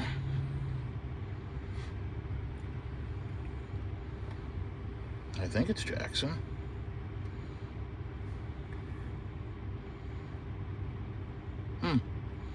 It's none of those. So let's see if it's under pilot, electric vehicle. That's it right there, I believe. It is. So can we make it there as we stand? No. So let's remove all charging stops and see what it says. Minus 2%. So here's our options. We can sit here for just a minute and make it all the way to that one. That's 2 hours and 37 minutes, 173 miles. We're still pulling 78 kilowatts at 66%. So if I sit here for just about 5 more minutes, should be good to go. Or we could take a look at Tesla chargers along the route, which there will be plenty. And there is a Tesla supercharger right here in Wildersville, Tennessee, that we could stop and just do a splash. And if I take off right now, I can get to that one with about 8%. So what would you do? Let's see how far apart those two are. Arrive there at 2:35. Charge for 15 minutes would be 2:40. So it's about 25 minutes before the pilot charger in Jackson. Here's the thing. That pilot charger shows one station off, one of the handles offline. Another one's been busy all day. I'm wondering if I'm going to have any success there. I want to go ahead and get through Nashville. I'm just going to let this jump up to 10-11%. And we're going to take off. We'll keep that plugged in for now. But honestly, Wildersville is very inexpensive. It's a great Tesla charger. It's a new 325 kilowatt max. This car will only pull 250, but it's right off the interstate. It's a great rest area. It's only 2 hours and 19 minutes away, 150 miles. That's the stop. That's what we're going to do. And that is my plan. So at this point, let me just remove this Jackson charger because I think we're just going to skip that. And we're going to remove all charging stops because you saw it wanted to put a Nashville stop in. Right now, we'll get there with about 10%. Let's just give it another minute or two just for a little bit of a buffer in case of rain, weather, etc. Here's a general rule of thumb. Just take this and double it. You can easily go those miles in any condition. So if I'm at 70%, I can easily go 140 miles, no problem, with a buffer, etc. So if I want to go 150 miles, I need to get that to 75. That absolutely will always, and never say always, but nearly always give you plenty of buffer upon arrival to any stop. So I'm not probably going to sit to 75, but I'm just going to give it a little more of a buffer because we did see some efficiency drop on the way to this trip. But the Tesla range estimator has been very, very accurate. I am going to skip that next EVgo. That one's been problematic in the past. That one handle shows down. I don't want to mess with it. Wildersville's great, clean, new fuel stop, and tons of chargers there, all the V4 dispensers. But yeah, let's go ahead and get on the road. I don't want to sit here any longer. I want to get moving. It's going to be a long day. Let's see if this will show me anything. There it is. 66 kilowatts. I've been here 17 minutes. Plenty of time. Let's kill it. Should go white. All right, I'm going to get unplugged. I'll be back with you shortly. So obviously we sat there an extra, 2 or 3 minutes while I talked to you and let this thing charge. But here, let's go. It was in the middle of an intersection. And so there was an example of me taking over for FSD. I didn't want to sit in the middle of the intersection while those cars were trying to turn. Anyway, we're back on the interstate. We're going to get through Nashville here in the next hour. Get on the other side of that. Let's see how traffic is in Nashville. Hopefully we are ahead of it. I think we are. And then we're going to hit Wildersville, Tesla supercharger, around 2:30. So, yeah. Looking forward to that one, 150 miles away. Let's get moving. Come on. It's got the turn signal on. Let's go. There we go. Okay. I'll be back with you in just a little bit as we continue to ride on back to the Dallas-Fort Worth area. The weather did feel much, much better. Yeah, it showed 65 degrees, but it just felt so much warmer. So glad to be on the way back to Texas, that's for sure. Okay, so we are almost to Nashville, Tennessee. We're on the outskirts right now on the eastern side. And we'll be passing through here, through Nashville in the next 30 minutes. We've been driving for 18 minutes, 22 miles, 316 watt hours per mile. So, showing right now, Wildersville, Tennessee, we'll hit that supercharger with about 14% on the battery, which is perfect. I'm sure it'll start preconditioning as we get closer. We've got 128 miles, about 2 hours to go. So we're just going to sit back, relax, enjoy the drive. As, again, the Tesla drives me back to the Dallas-Fort Worth area. Let's take a look at our autopilot stats. 96% self-driving, as expected. I figured by the time I got this home, I'd be at 98% or so. Again, I'm going to disengage for personal reasons. Parking lots and things like that, I like to maneuver. It can do it. You have to drop the pin, and you got to be more patient. I'm not going to do that, to be honest. But on and off the exits, all the way basically to the entrances, etc., this thing's driving. So it is really, really gotten to be super good. I know I've said that a number of times, but it's so impressive. Anyway, this is kind of what it looks like. It's just flat, straight, well, rolling hills, not quite flat, but just wide open here in Tennessee as we head towards Nashville. Okay, and here we are entering into Nashville, Tennessee. You'll see officially on I-40, we are in Nashville. If you look in the bottom right, we have been driving for 43 miles, 298 watt hours per mile, all at highway speeds. It is 73 degrees out, thank goodness. It's not raining currently, which is great. And we've got about 106 miles an hour and 39 minutes to go. Still arriving with around a 13% estimate. But yeah, I thought you may want to ride along here as we go through Nashville, Tennessee. And I'm not sure why it does some stuff like this. I mean, in 1 mile, we need to merge right on 40. We're sitting in the far left lane. And, I mean, traffic's very, very dense. And it just switched to the left lane. Like, I would not do that. So, let's see how it does and what it does. Navigating into the correct lane. And I guess, you know, it will be fine. I just question some of those moves from time to time. But I guess the car knows better than I do. That's the thing. When you're in the driver's seat, you want to drive the way you drive. And when a car drives you, it's just a little strange. It takes an adjustment. So see, it made it no problem. But it made me nervous. No, it backed off. It saw what that car was doing. And it backed off very, very quickly. Which was fantastic.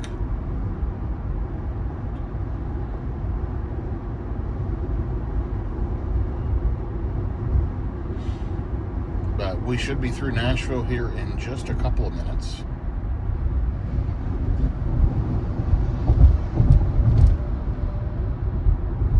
Let's see how it does through all this traffic.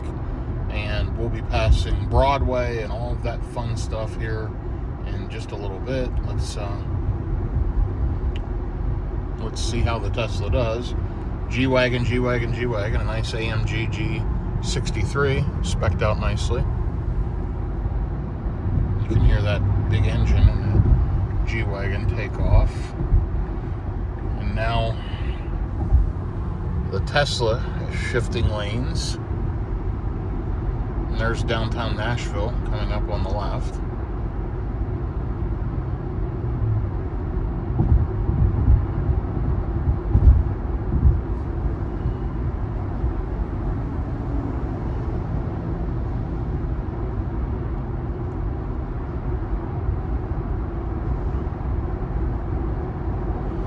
So for those of you that travel to Nashville or have been there, have you ever been to Printer's Alley? If not, check that out. That's a spot where a lot of the locals go. A lot of really good karaoke bars and just kind of a cool local scene. It's called Printer's Alley. It's a couple blocks off Broadway.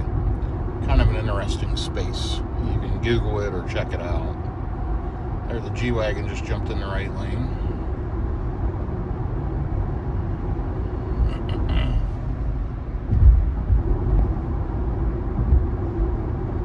Car's doing great so far. It's a little bit of a tight turn. Now we're going to go right up here on 40 in a little under a mile.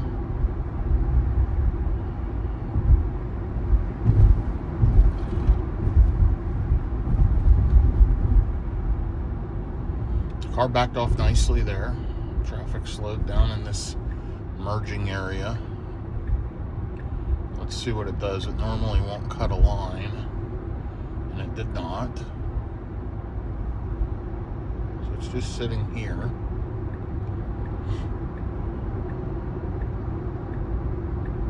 I don't know why it wants to jump in the left lane. We've got to exit right. So I clicked the left stalk and canceled that. Because frankly that was nonsense.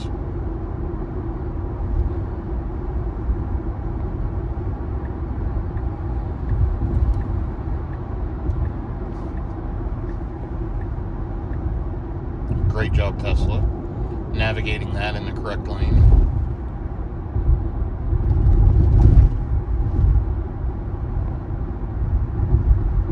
Really, really rough roads, big potholes. Just rough through here.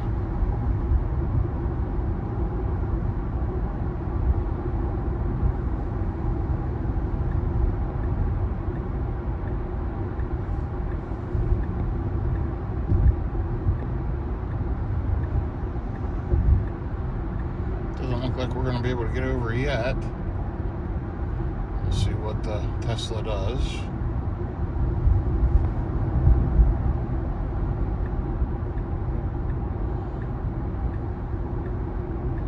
Now it's jumping over.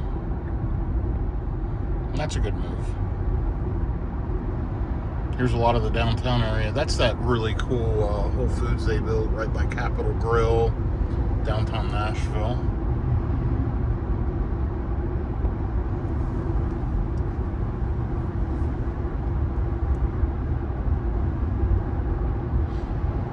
I'm passing through the other side now, which is great.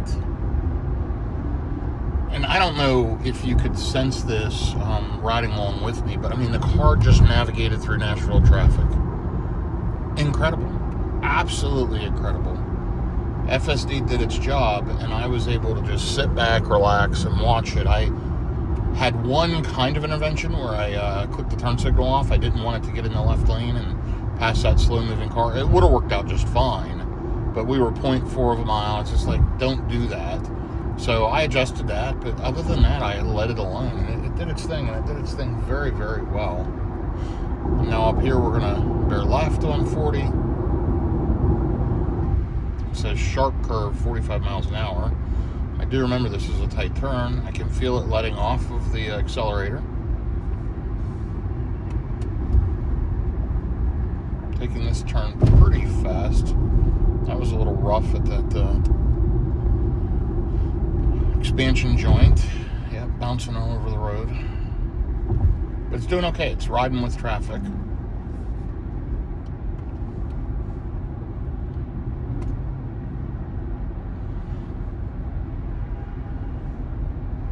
And now we're going to ride along, and in 1.2 miles, we're going to bear right on 40. Seems like we're in a pretty quick moving lane. I am going to dial this back to standard.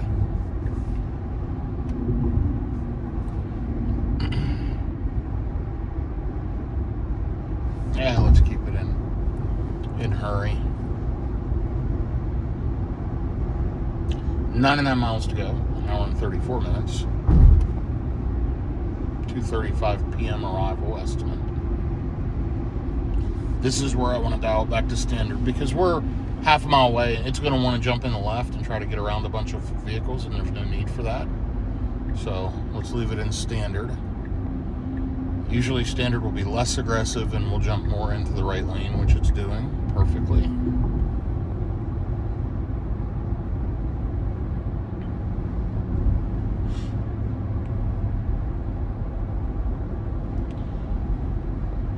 That was excellent.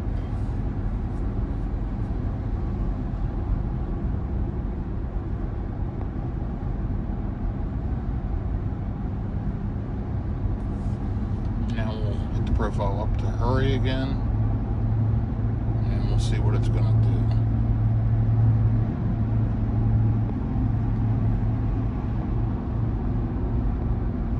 We've got to get over.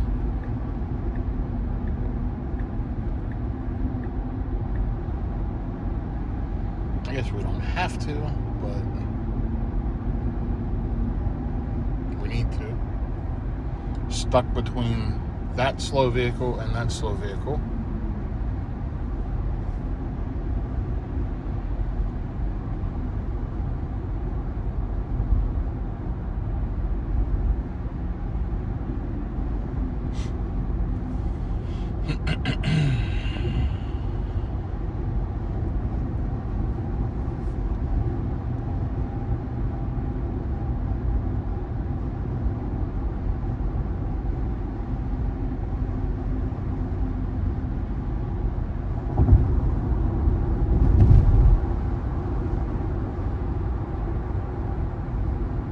So we really needed to get over and get around these couple of vehicles, and I didn't touch a thing.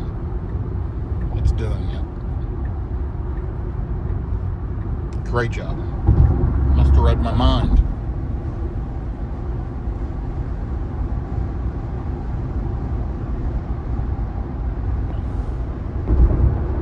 And guess what? We are through Nashville, Tennessee. 95 more miles to my exit. Parker's Crossroad, the Watersville Charger's right off that exit, and we're now just going to sit back, chill, and ride along. So, awesome job, Tesla. Got me right through Nashville traffic. Excuse me, no major holdups, no major problems. We're there. It's not raining. The weather's nice. It's 75 degrees. Thank goodness. I'm glad to be through Nashville. And now let's get to this Charger. I'll be back with you shortly. Once again, we're in a construction zone. You got crane operators, lots of stuff going on. They're rebuilding this bridge, it appears. And it's showing I'll make it actually to that pilot charging station in Jackson with 5%. Now, I checked it on the EVgo app, and it shows the one charger, both handles are available, and the other charger shows one offline, one available. So 3 of the 4 handles are available. It's showing working. And I know there's a big Tesla supercharger right there in Jackson as well as a bailout option. It's at that Casey Jones Railroad Museum. So I think we're going to try this.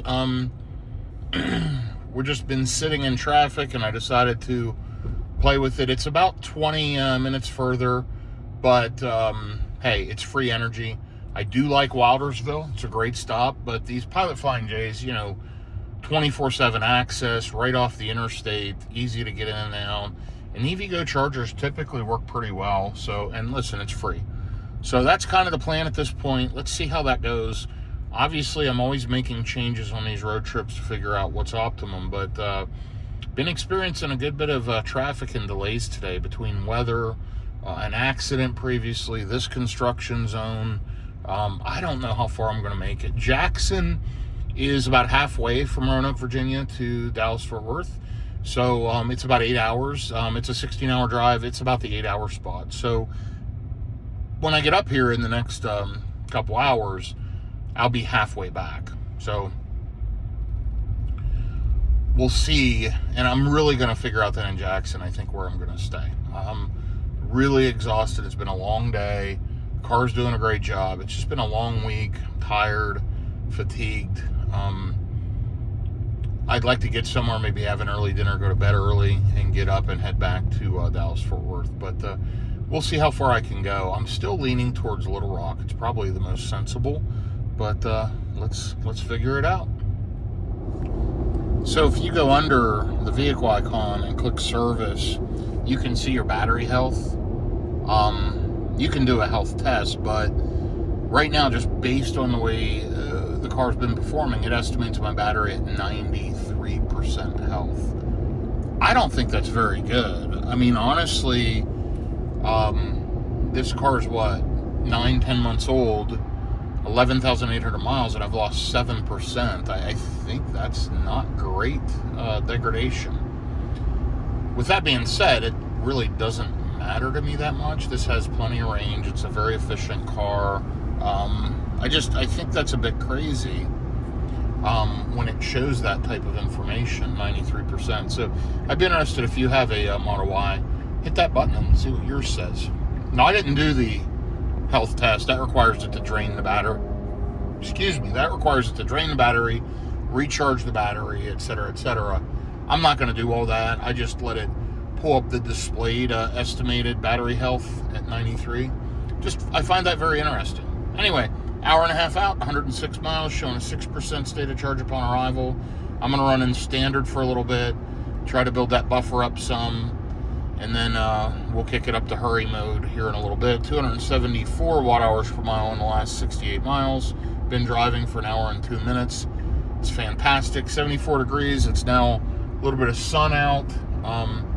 Beautiful weather, thank goodness. Glad to be through Nashville on the other side and headed southbound and down, getting back into Dallas-Fort Worth and back to the warmer weather. And hopefully I can kick this fatigue, this cold, scratchy throat, sneezing, coughing, etc., as I get back to Texas. I will keep you posted. We're at 45% on the battery now, and this is just a smooth, comfortable ride. FSD is doing its job. Let's take a look at that FSD stat again. There we go, 96%. Pretty incredible. Thanks for following along. So we are out of the construction. We are rolling 86 miles on this leg, an hour and 17 minutes, 272 watt hours per mile. We are an hour and 15 minutes from the charger. You'll see with the warmer weather and frankly the rain stopped, the bad weather stopped, it's warmer, better elevation, etc. It's now estimating I'm going to arrive with 9%. Now I am running at highway speeds in hurry mode, so that may drop, and we can always adjust back to standard. You know, speed kills efficiency, so if I slow down, I'll be more efficient. Anyway, 75 degrees out, 1:37 p.m. Looking forward to getting to this next charger, getting juiced up, and figuring out where I'm going to stay tonight. So, yeah, all in all, it has been a good road tripping day. It's effectively 2:37 Eastern time, so let's call it 2:30. We left at 9, so we've been driving, 5 hours and 15 minutes, something like that. 5 hours and 20 minutes. Oh, excuse me. Been a long week. 496 miles in the DFW trip and about 270 watt hours per mile overall. So, yeah, we're doing well, making progress now, and hopefully through the traffic, and we've got clean sailing into Jackson, but we shall see. I'll report back to you here in a little bit. Okay, so we are 2 hours in, 140 miles, 263 watt hours per mile. About the same on this current drive as the lifetime of the car. Pretty good running at highway speeds. It's 2:22 p.m. We're 30 minutes from the charger, showing we're going to arrive with 7%, 73 degrees out. It's gotten a little dreary, a little cloudy again, but all in all, we're good. We are sitting at 19% on the battery. Feeling good about it though. 97% self-driving statistics. And yeah, 550 miles into the DFW trip overall. So far smooth, uneventful. Loving FSD. The only negative I've seen on this version is there's some lane indecisiveness the indecisiveness. It'll throw a turn signal on and then sit there for a little bit and then maybe jerk a little and then change lanes, or shut it back off and not change lanes. Kind of weird, like, thinking behavior that I haven't seen in other versions. So a little regression there in this version, but not a big deal. And I'm sure it'll smooth out in the next version. But yeah, so far so good. We're going to figure out where we're going to stay here once we get to the next stop. And I'm glad to be through Nashville.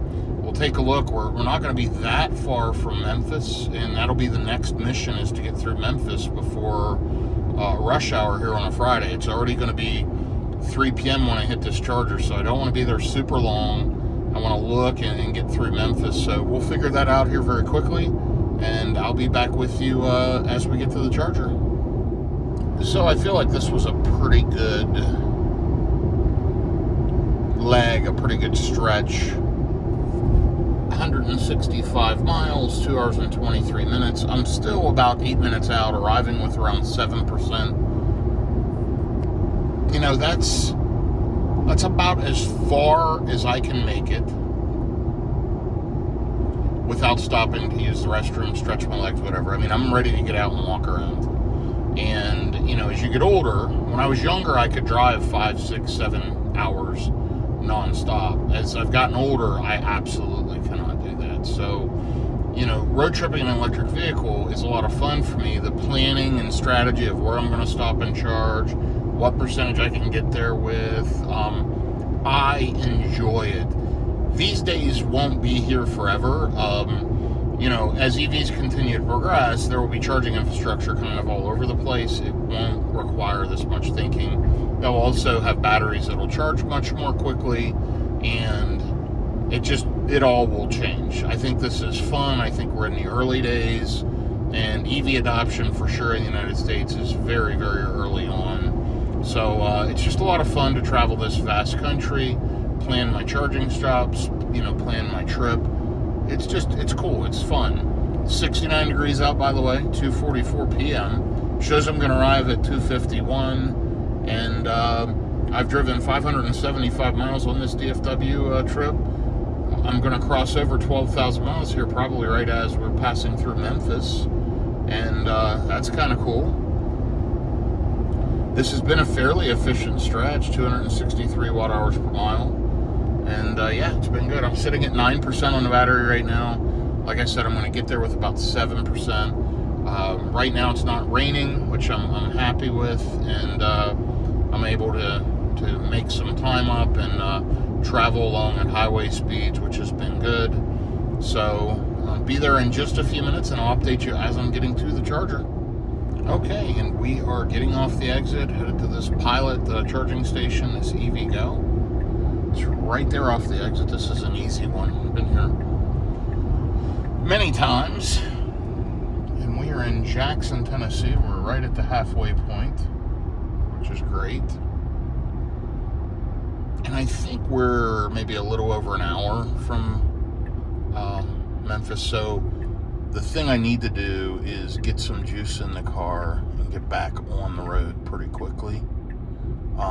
We definitely want to hit Memphis ideally before 4, but before 4:30 or 5 o'clock for sure.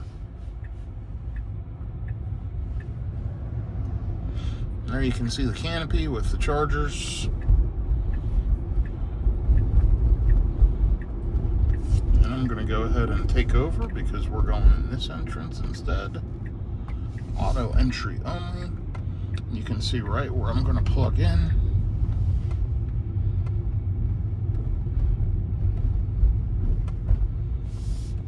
Let's take a look at the chargers and figure out which one I'm going to plug into. Let's see. Looks like both handles are available on that one. That one's red, so there's a problem with that charger. And you know what? These have been great stations over the last year and a half, but I found them coming into disrepair. They're not keeping them up, so that's not a great thing. This station was out of service a month ago when I came through here with the Cybertruck. So, kind of crazy. Let's go ahead and get plugged in and see what kind of speeds we can get. Let me grab my EV base adapter here. And I'll be right back with you. Okay, and just like that, we're plugged in. It is checking cable safety. It'll be matching voltage here in just a second.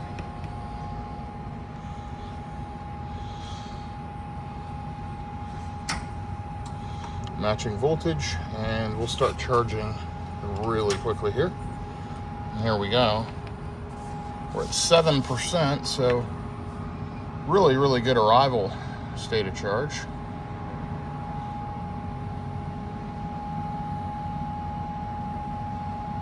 Jumped right up over 170. It's got to spool up some power modules. Hopefully they'll kick on here. We'll give it just a minute. There we go. Now up to 192, 193. Should hit over 200 here in just a second. 30 seconds in, 1.6 kilowatt hours of energy dispensed. Sitting here charging at 195. So hey, listen, I'm happy with that. I've got to go use the facilities. I'll check back with you here shortly, but you know, roughly a minute in, already pumping in a lot of juice. So yeah, this is pretty good. This should be a decent session. And here's another charging station. You can probably see the red light on that one. Not sure why the green light's not activated on the one I'm charging at. I hear the HVAC system on the Juniper cranking. Let's take a look here. Still pulling 192 kilowatts at 27%. 5 minutes, 17 kilowatt hours. Pretty good. I'm going to jump in the car and figure out the next stop. I'll be back with you here shortly. Okay, I've planned out my route here. I'm going to go to Brinkley and charge for about 15 minutes. Right now, if I take off, I'll arrive there with 13%. And then get to the Home 2 Suites in Bryant, which is already on the other side of Little Rock towards Dallas. So I think that'll be great. I should get there around 7 p.m., which is perfect. If I get on the road now, I should get through Memphis, hopefully before rush hour. So let me unplug. Let's hit the road. Let's take a look and see how long we've been here and how much energy we've gotten. I was on the phone for a bit. Come on. 22 minutes. Wow, I was on the phone for maybe 10 minutes, so that took longer than I expected, but we've put 49 kilowatt hours in. We're only pulling 69 kilowatts at 69%. Terrible performance, top of the pack. Let's get unplugged, get on the road, and I'll be right back with you. I have decided to hit a supercharger next instead of the EVgo charger in West Memphis. It's right outside of the city, super congested, super busy. I'd be hitting there 4:30 to 5, and already 2 of the 4 chargers are tied up. It's a Friday afternoon. Brinkley is an 8-stall, 250 kilowatt supercharger. Honestly, I've never had to wait there. It always works well. There's not a lot of stuff there, but I don't care. And I think that's about a perfect stretch. I was on the phone and I charged enough to get right to Brinkley. So why stop early? Yeah, I'd save a few bucks in energy, but potentially have to wait to charge.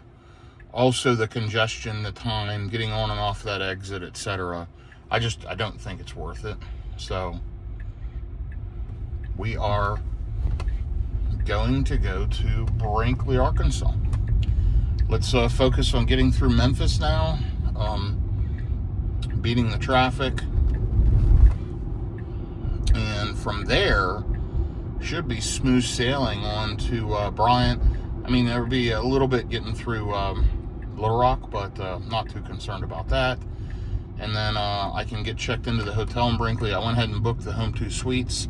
They do have charging, and if not, there's a Shell recharge station there. I've charged that before, and right down the road in Benton is an EVgo charger, maybe 10 minutes down the road. So got multiple bailout options, and this will get me in at a decent time. 7 p.m. would be 8 p.m. Eastern. That's 11 hours on the road today. That is plenty. I am tired. I honestly didn't think I'd go that far, but I'm feeling up to it. I've got a little bit of a second wind, but I can tell you I am looking forward to getting there. So let's get this leg underway. Let's get to Brinkley and get juiced up. Shows I'm going to arrive with 15%, 2 hours and 18 minutes, 5:35 to Brinkley, which seems about perfect. For now, we're going to focus on getting through Memphis, Tennessee. So I'll be back with you here in just a little bit. One thing I wanted to show you before we disconnected on this little leg is 97%. How's that? Pretty cool. The car's been driving me the entire day, which has really allowed me to drive this long when I'm not feeling great, recovering from being sick over the holidays and everything else. Frankly, if it wasn't for self-driving, I couldn't have driven this far today. Absolutely no question. I'd probably stopped earlier in the day. So, yeah, I'm glad I have it. FSD is worth every penny because it's gotten so good. And in 20 minutes, by the way, got juiced up from 7% to almost 70%. That's not too bad. The Tesla charging curve sucks at the top, but it's decent up to 50%. So, I was like maybe 10 minutes and I was up to 50%. So, pretty good on that side of it. Okay, I'll keep you updated. We're going to rock and roll and get through Memphis. Looks like about 70 miles where the interstate splits and we're hitting Memphis. So, we need to make some pretty good time here and try to get through there before traffic gets too bad. So I thought I'd give you an update. It is getting darker, drearier. Looks like we may experience some rain, hopefully not. I have kicked it down to standard. We've made really good time, 41 miles, 32 minutes, but not great efficiency, 291 watt-hours per mile, which has changed the estimated state of charge upon arrival to 7%, down from 15%. I just kind of dialed it back to standard to let things chill out. I need to make sure I have enough of a buffer. I'm still a good 116 miles out with only 52% left on the battery. I'll be fine, but I need to moderate the speed a little bit to make sure we've got a decent buffer to get to this Brinkley charger. I was making really good time progress here to get to Memphis to try to get through that traffic, and looks like we're well on track, showing we're going to hit Brinkley at 5:31, so that's good. And then from there, it's showing still 15 minutes of charging and arriving at 7:07 in Bryan. So I think we're on a good track. Just hopefully one more charging stop today. You saw all my charging sessions today. Pretty uneventful, pretty easy, and pretty quick at each stop. So hopefully that helps you if you plan to road trip. And you see I'm using multiple different chargers and just using all of the systems to my advantage.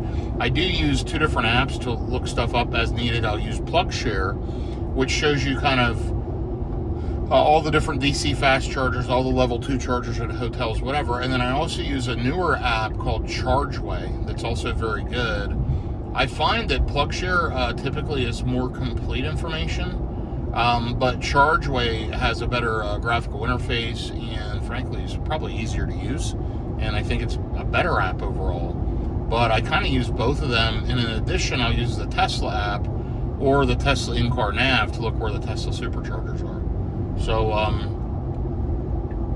now here's reality. You don't have to do any of that. If you have a Tesla, you just use the Tesla navigation, let it guide you, follow it, and you'll be successful. I like to try to plan better and different. Now, you'll notice by me putting it in standard, it just jumped up already to 12% estimated state of charge upon arrival. So, huge difference with just that one little tweak. And, now it popped back down to 7. Funny. So it's figuring it out, but we'll be totally fine. We're going to ride along. I'm going to sit back, relax, maybe listen to some podcasts. I finished some conference calls.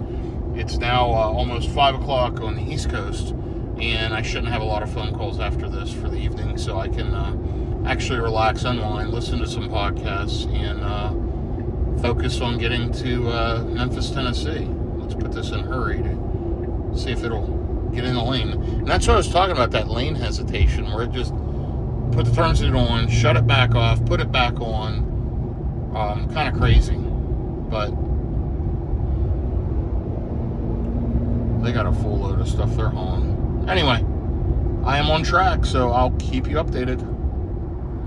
Okay, so we are officially passing through Memphis, and here's how you know. If you look in the bottom right, I-40, Memphis, Tennessee. So we're in a Memphis address. I mean, we're still, miles from passing through the city, but 67 degrees out. It has gotten a little colder.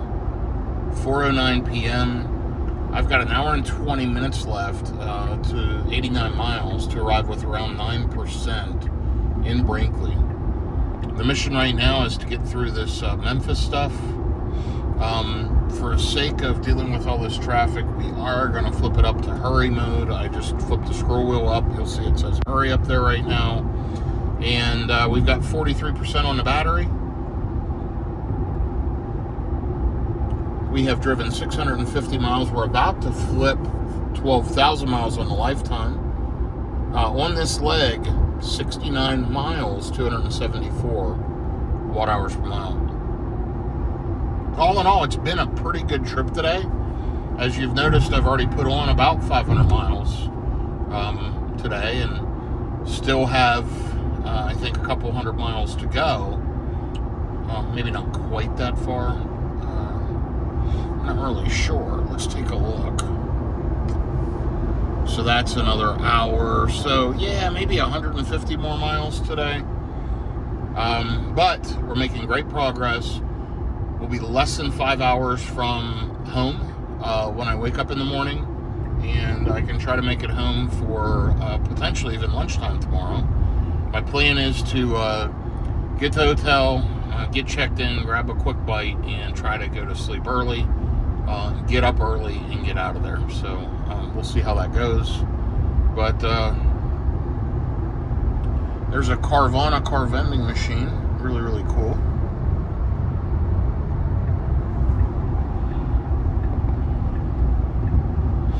So the key now is get through Memphis. And we'll see how that goes.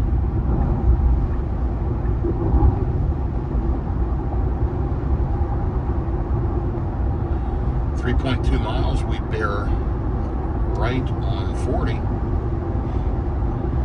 And you can see we're running highway speeds. It is rocking and rolling down through the highway here, headed towards Memphis. So anyway, I'll keep you updated, and let's see if we can get on the other side of this. It's hitting Memphis at 4:12 on a Friday. We're probably about 30 minutes later than I would like to be. I'd like to hit here by 3:30, 3:45 latest. But we're on the front end of rush hour, so we should be okay. Fingers crossed. And let's see if we can get through this uneventfully and quickly. More details to follow. We've passed through the outskirts of Memphis, kind of downtown, right along the river is coming up here. So we are almost through Memphis. We'll be passing the pyramid up here on the right. Bass Pro Shops. There's a story behind the pyramid. You can look up the top of the pyramid and the skull in the pyramid. This used to actually be a sports arena. Pretty interesting history. I've never been in there. There's a hotel at the top, and I need to check it out.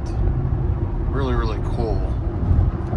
Memphis Pyramid. Now, we're getting ready to cross the Mississippi River, and we will be in Arkansas in just a minute. And there is the pyramid I was talking about. Check it out. Look it up. One of these days I will stop.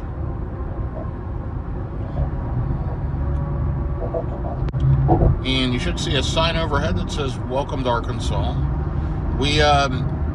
I'm gonna say at this point we have made it through Memphis uneventfully.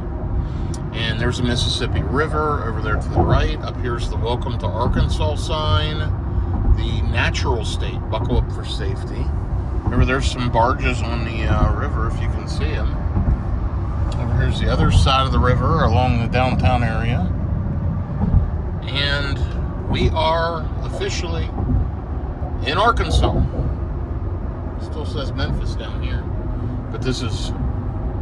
West Memphis, Arkansas. It may flip when we get right here on the other side of the river. I'm not sure how quickly that will change. There we go. It shows Arkansas now. So, anyway, we have driven for an hour and 13 minutes, 88 miles, 262 watt-hours per mile. We're 12,016 miles on the vehicle, and 670 miles on the DFW trip, showing arriving at this charger in Brinkley with 10%. And the Model Y is doing fantastic. Self-driving's been phenomenal. A little bit of that indecisiveness with turn signals and switching lanes, but all in all, overall, very, very good. 66 degrees out, 4:28 p.m. Arriving to Brinkley, it says at 5:28, so right on schedule. Let's see here, why is it sitting so long to switch? Now, that's fine, it's switching lanes now, but interesting.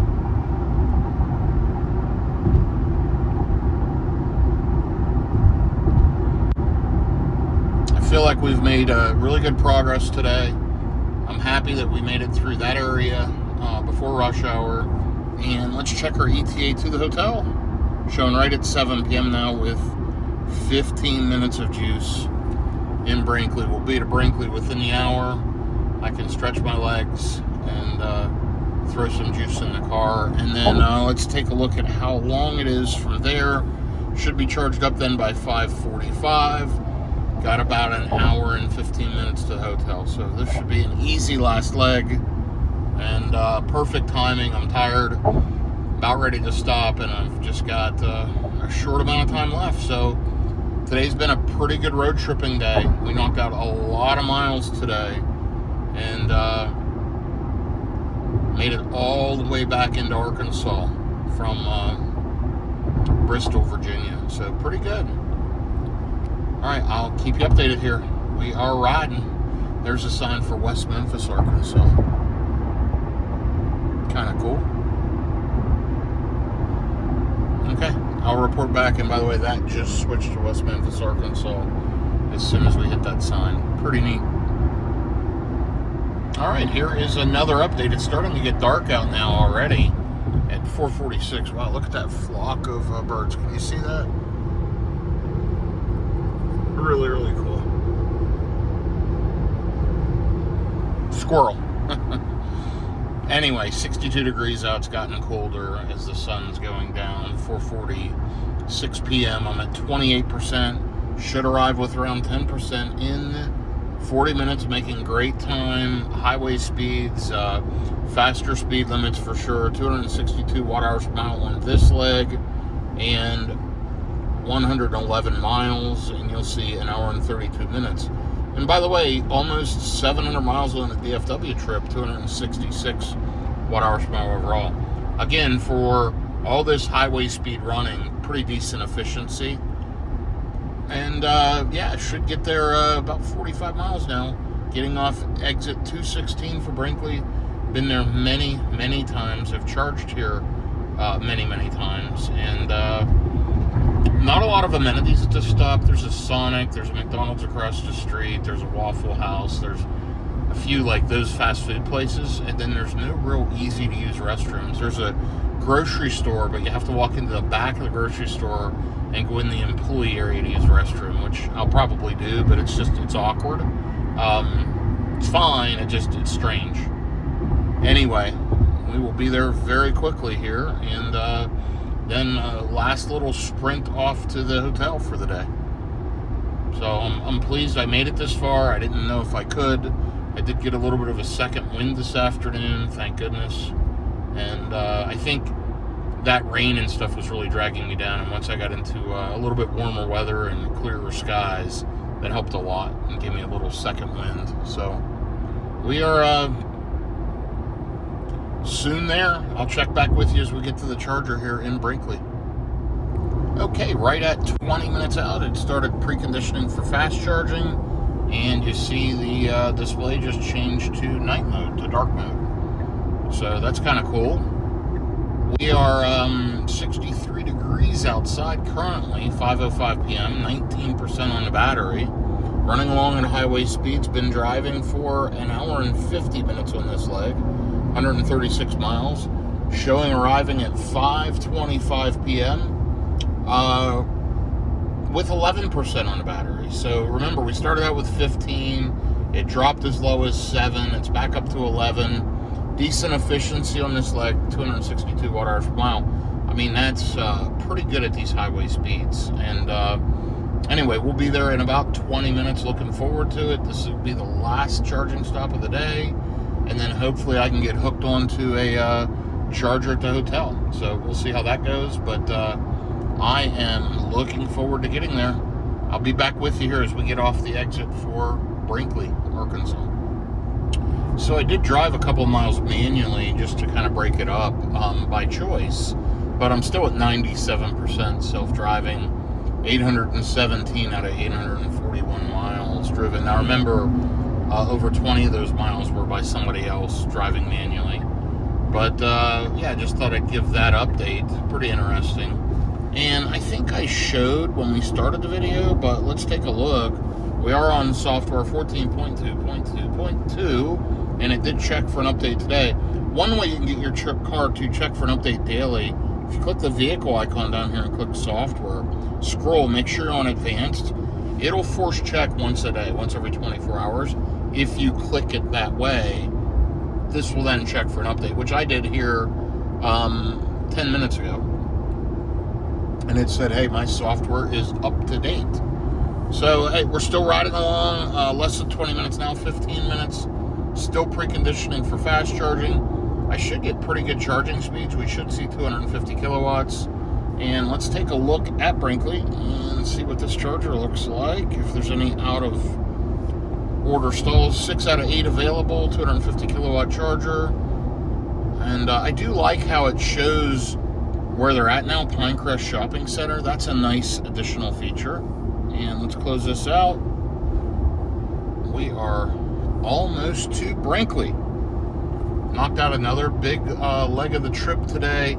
Thank goodness for FSD. I could not have driven as far today without it. The ADAS system, the automatic driving assistance, has really, really helped minimize and limit any fatigue and allow me to sit back, relax, and let the car drive me. I'm going to dial this back to standard because all it's going to do is get up there and sit. And what it should be doing is jumping in the left lane behind this truck. So by dialing it back, it'll slow it down. It should figure things out, and we'll kind of go from there. But anyway, the FSD system's not perfect, things like that. It just doesn't drive exactly the way you would. And I took over and drove for a couple of miles. Honestly, I needed to just do that to stay fresh, but also it was frustrating me with the constant lane changes at one spot, and I just disengaged it, drove for a couple miles, flipped it back on. So anyway, we're almost there. Looking forward to getting there, getting juiced up, and then getting back on the road to the hotel. Now it's showing a 10% arrival. Of course, the preconditioning sucking down some extra electrons, and you'll see my efficiency is getting worse now. That number's growing, that 264 watt-hours per mile. When it's heating the battery up or cooling the battery down for fast charging, it does use up more electrons. So that's to be expected. Okay, be back shortly. Okay, so we are getting off the exit for Brinkley, Arkansas. Thank goodness we made it. And FSD has done a fantastic job for me. It's been a long day. So it's essentially 6:21 p.m. Eastern Time. Remember, flip forward an hour. So I've been driving for quite a while. 9 hours maybe. And we just got to go left off this exit.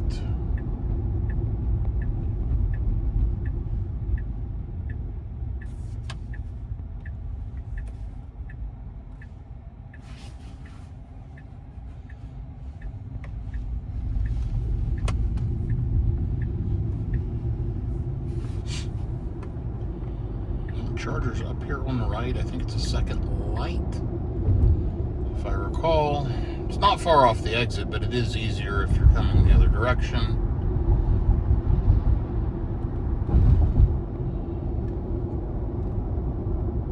See, if you get off coming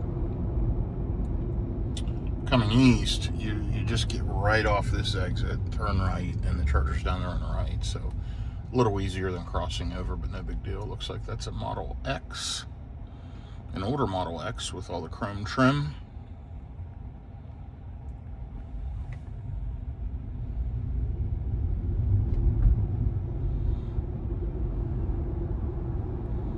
Should be plenty of chargers available. I've charged a Cybertruck here. I've charged a Rivian here. I've seen quite a few other vehicles charging here. I'm going to tap the accelerator and just go ahead and edge through here. And I am going to take over because I know exactly where I want to go.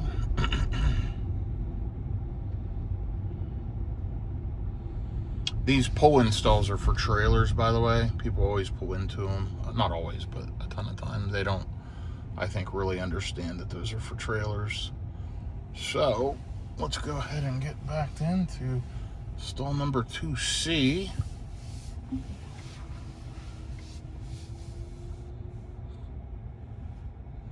The car will back in and do all that automatically.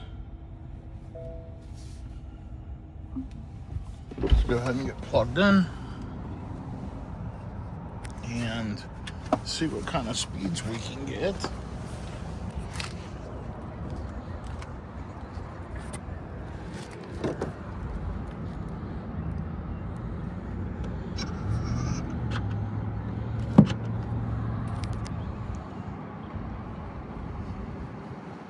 Should go green here in just a second.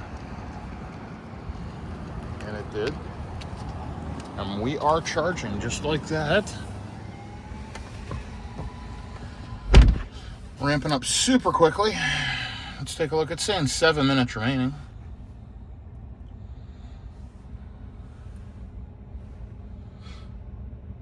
$236, $239, $241, $45.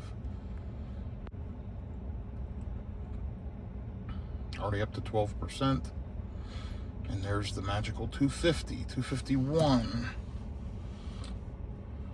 253, 254, 255. Very, very nice. And I'm going to run in, use the restroom over there at the Food Giant. Got to grab my jacket. It is cold. And I'll be back with you here in a few minutes. It says I need about 6 minutes of charging to continue the trip.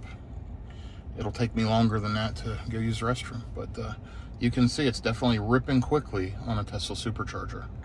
I've been charging for exactly 5 minutes. You can see this is a pretty desolate charger. All these businesses down through here are out of business, except for that salon. And we got 3 cars sitting here charging. We are going to be out of here in just a minute. It is cold out.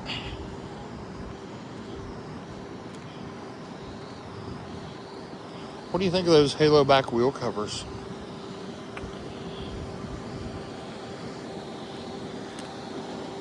I think they look pretty sharp.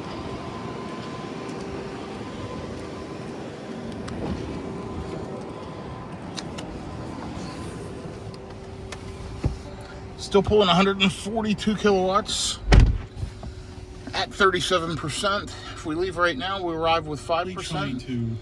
I will let it continue to charge here for just a few minutes. I'm going to check my email and I'll be back with you shortly. So we pulled in at 5:24 p.m. It is 5:32, 8 minutes. We've put 23 kilowatt hours on the battery. We're up to 42% already. And it says we are good to go. However, I'm going to let it put a little more juice on. And I'll tell you why. I like to get to the hotel with 20 to 30%. So Sentry mode works in case I can't get hooked to a charger. I don't want to sit here too long. But originally it said I needed to be here 15 minutes. That would put me to the hotel with, I think, 30%. I'm going to sit here another just few minutes so I get a higher state of charge upon arrival. Also, this is a pretty fast stretch. It's getting colder out. I don't want to have to stop at Little Rock at that level 2 charger or anywhere in between to throw any additional juice in. So to be safe, we're going to put a little buffer on here. Let's take a look. There are some chargers en route. That's a new one, by the way, this North Little Rock charger, Cracker Barrel. I've charged there, I think, one time. Pretty good one. And then this is the one that just kind of sucks. It's 10, always something out of order, and 5 are occupied. So if you pull in, you're only going to get 72 kilowatts. You get a little less than half of 150, and those are version 2, 150 kilowatt max. So now there is, right around here, there is a EVgo charger. Also right by the hotel is a third-party Shell Recharge or something right in this area, I believe. So there's some options, and the hotel does have charging. Again, but you just don't know. It's like when I pulled into the Hard Rock last night, they just might not be available. So let's throw a little extra juice on to be safe, and then we'll get out of here. I'll be back with you here as we take off. We're going to get out of here in just a second, but people ask me all the time, you know, what's it cost to charge? So we charged from 10% to 51%, $10.38. So roughly $20-ish to fill your tank up on a Tesla supercharger. This one's 32 cents a kilowatt hour. And you can see we put about 33 kilowatt hours of energy total. 30 has gone into the battery. It's dispensed 33. There's always some charging losses. It goes to the HVAC system. It goes other places other than the battery. It keeps the rest of the car going, and heat loss and things like that during charging. But yeah, pretty inexpensive. Let's see. Remember, we plugged in at, I believe we said 5:24, so I think it's been 13 minutes now, and it says we'll arrive with 21%. I'm going to wait till that says 25, and we're going to pull out. That'll give me plenty to get to another charger or whatever, if need be, and I'll probably burn a little more juice on this final leg than what the car thinks. We'll see how it goes, but you know, we're going to run 83 miles and at highway speeds. It's already dark out, by the way, as you can see.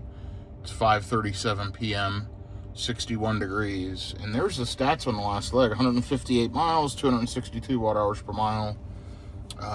Pretty good trip overall today. 740 miles, and we've got another 80 miles to go, so we'll have, 820 miles total in the trip. Now, we did drive some of those yesterday, maybe 140 miles yesterday, something like that.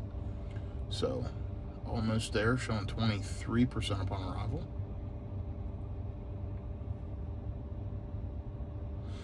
So, unfortunately, this is what I was talking about with Tesla's charging curve. In my opinion, it still should be pulling 200 kilowatts. We're only pulling 92 at 56%. So, that's why you don't want to sit and charge forever. Ideally, get unplugged by 50% and roll on.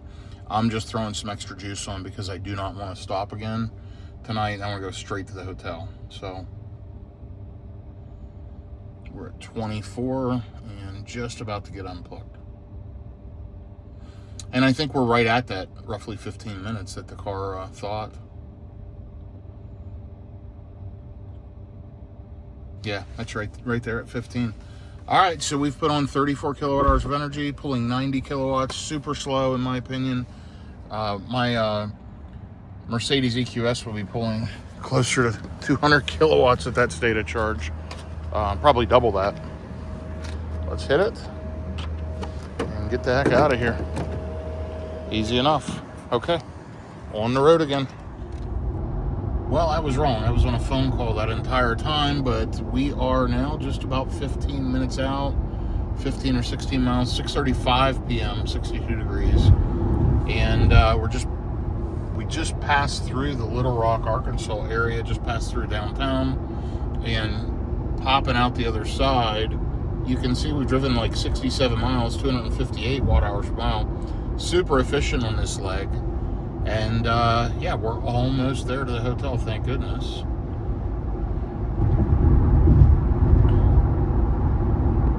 My plan is, honestly, to get there, get this thing plugged in. I'm going to just go in and get my room and honestly go to sleep early. I'm going to plan to get up early and head out and get back to home, hopefully by or before lunchtime tomorrow. So we'll see how early I wake up. I'm absolutely exhausted, completely worn out. So glad I had self-driving. I could not have driven as far today without it, to be honest. You can see my total miles on the DFW trip there, and the total efficiency, and total miles and efficiency on the car. Battery is sitting at 33%. It is showing we'll arrive with 28, so we actually did really good on the efficiency of the stretch. Weirdly, there's usually a lot of wind coming across that stretch, and there just wasn't today. It was very smooth, and the Juniper has done very, very well the entire day. I mean, I'm disappointed with the charging performance over 40% or so, but overall the car is a very, very nice car and a good product. Seating position, the seat sits a few inches too high. But I honestly can live with that. I know people that are more performance driving can't stand that. I'm fine with it. It's not a big deal. But the car is roomy, comfortable. Looks like a spaceship inside with the ambient lighting. Isn't that stuff neat?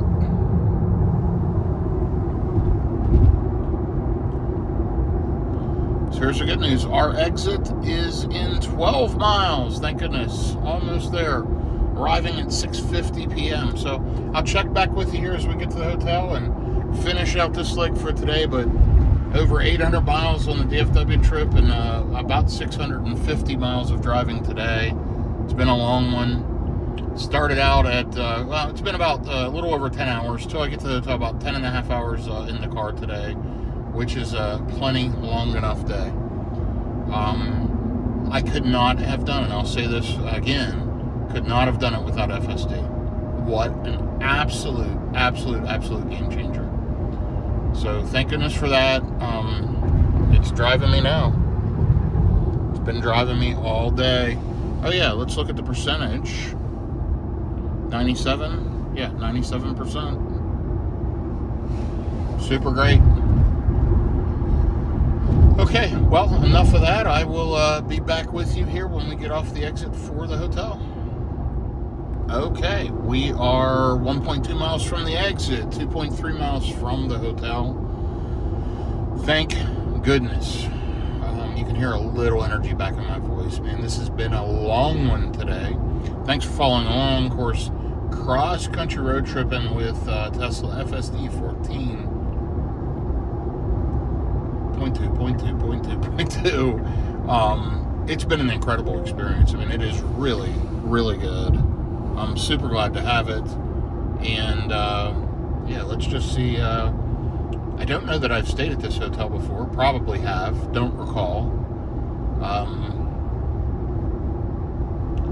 Seems to, the chargers, and just when I booked it, it showed it had chargers. It says stay in charge. I've stayed at hotels that have those. I don't know if I've stayed at this particular one, but we'll see here in just a minute. So we're getting off this exit.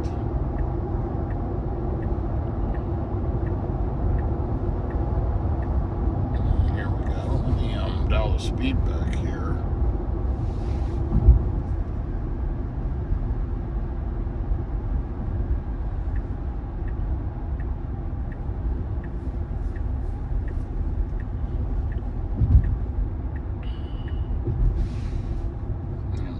Standard.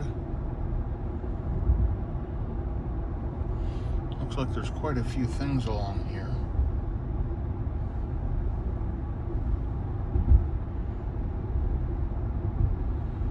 It's like 0.4 of a mile.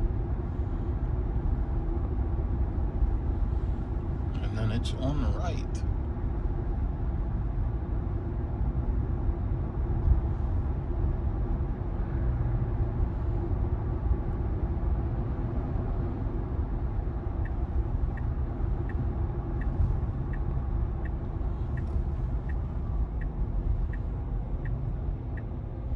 Thank goodness for FSD.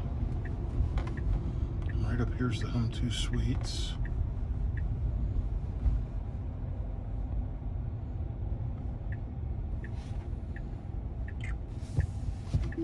Alright, I'm going to go ahead and click that off. It wanted to go right there. We're going to drive one up in here and see if we can figure out where these chargers are located.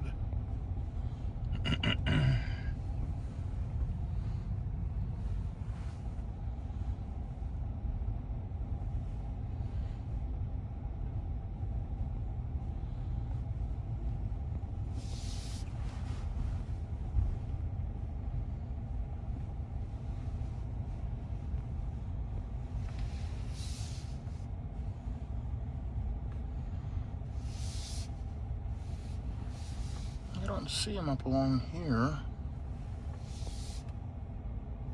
Yeah, right here. Absolutely perfect.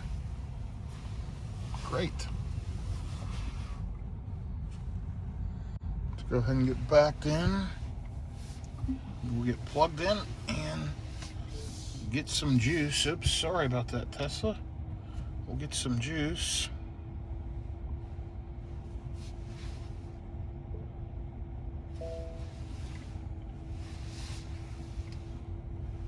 I have to grab my J1772 adapter.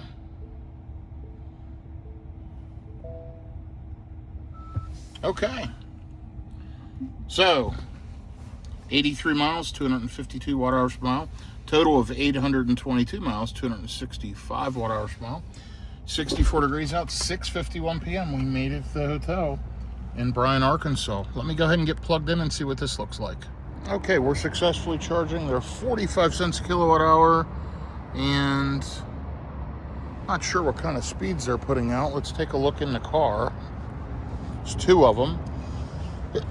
You plug in and then it uses that stay in charge account. It says 6 hours and 25 minutes. I'll be full, 10 kilowatts. So 48 amp, 200 volt. That's pretty impressive.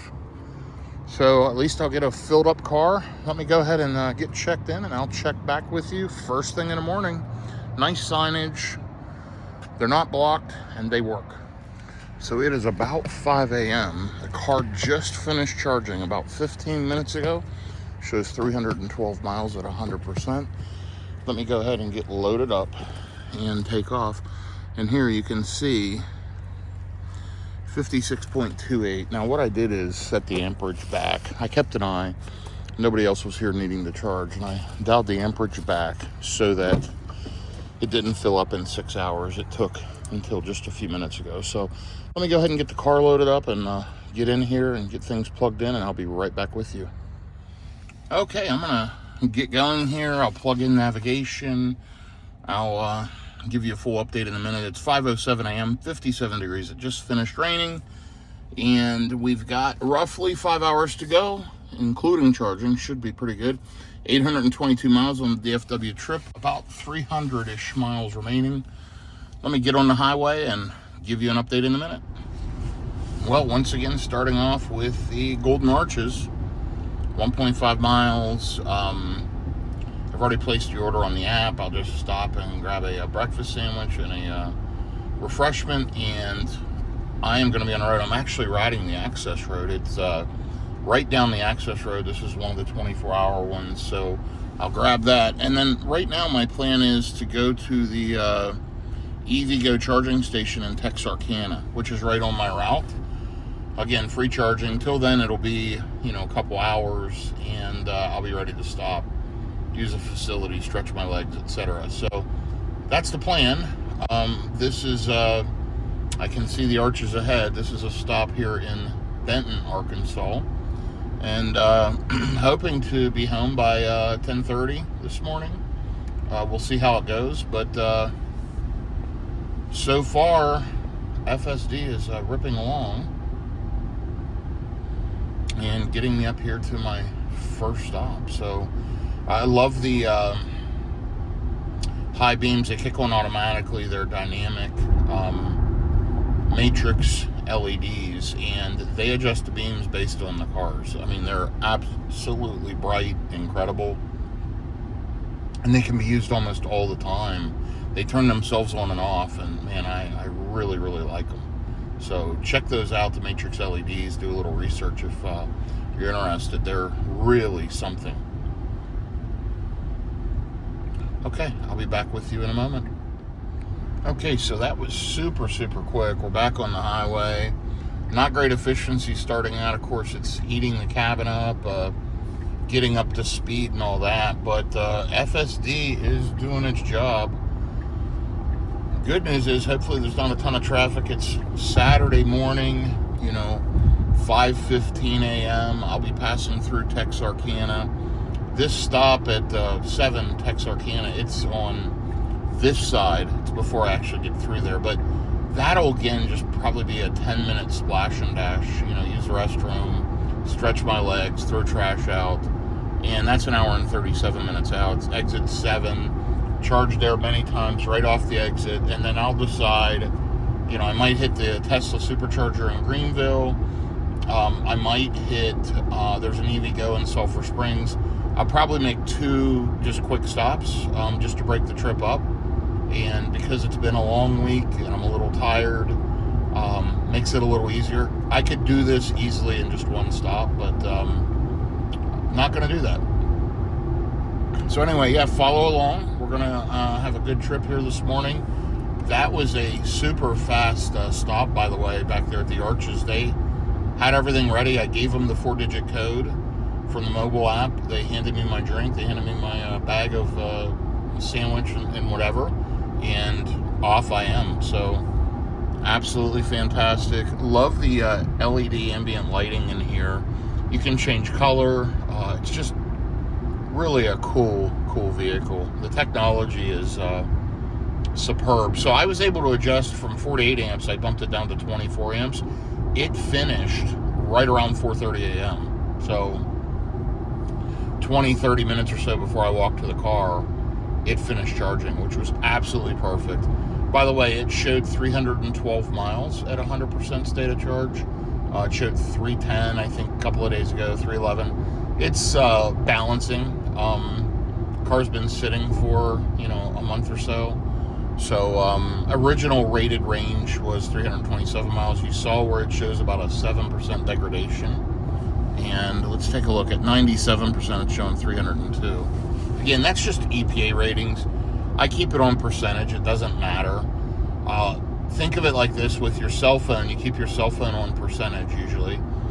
You could keep it on number of hours left. Well, number of hours left on the phone would change based on how much you're doing on it. Are you just browsing around? Are you doing streaming? Are you editing something? Are you doing something that's more intensive?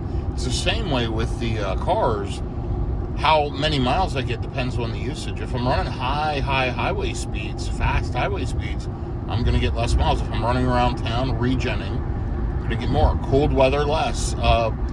Great temperatures, 70, 80 degrees, more. And so the miles I find aren't reliable. On a Tesla, it uses EPA. Now, on some of my other vehicles, like for example, my Mercedes EQS, it uses actual rated range, and it's almost pinpoint accurate. If it says I'll get 250 miles of charge, that's what I'll get.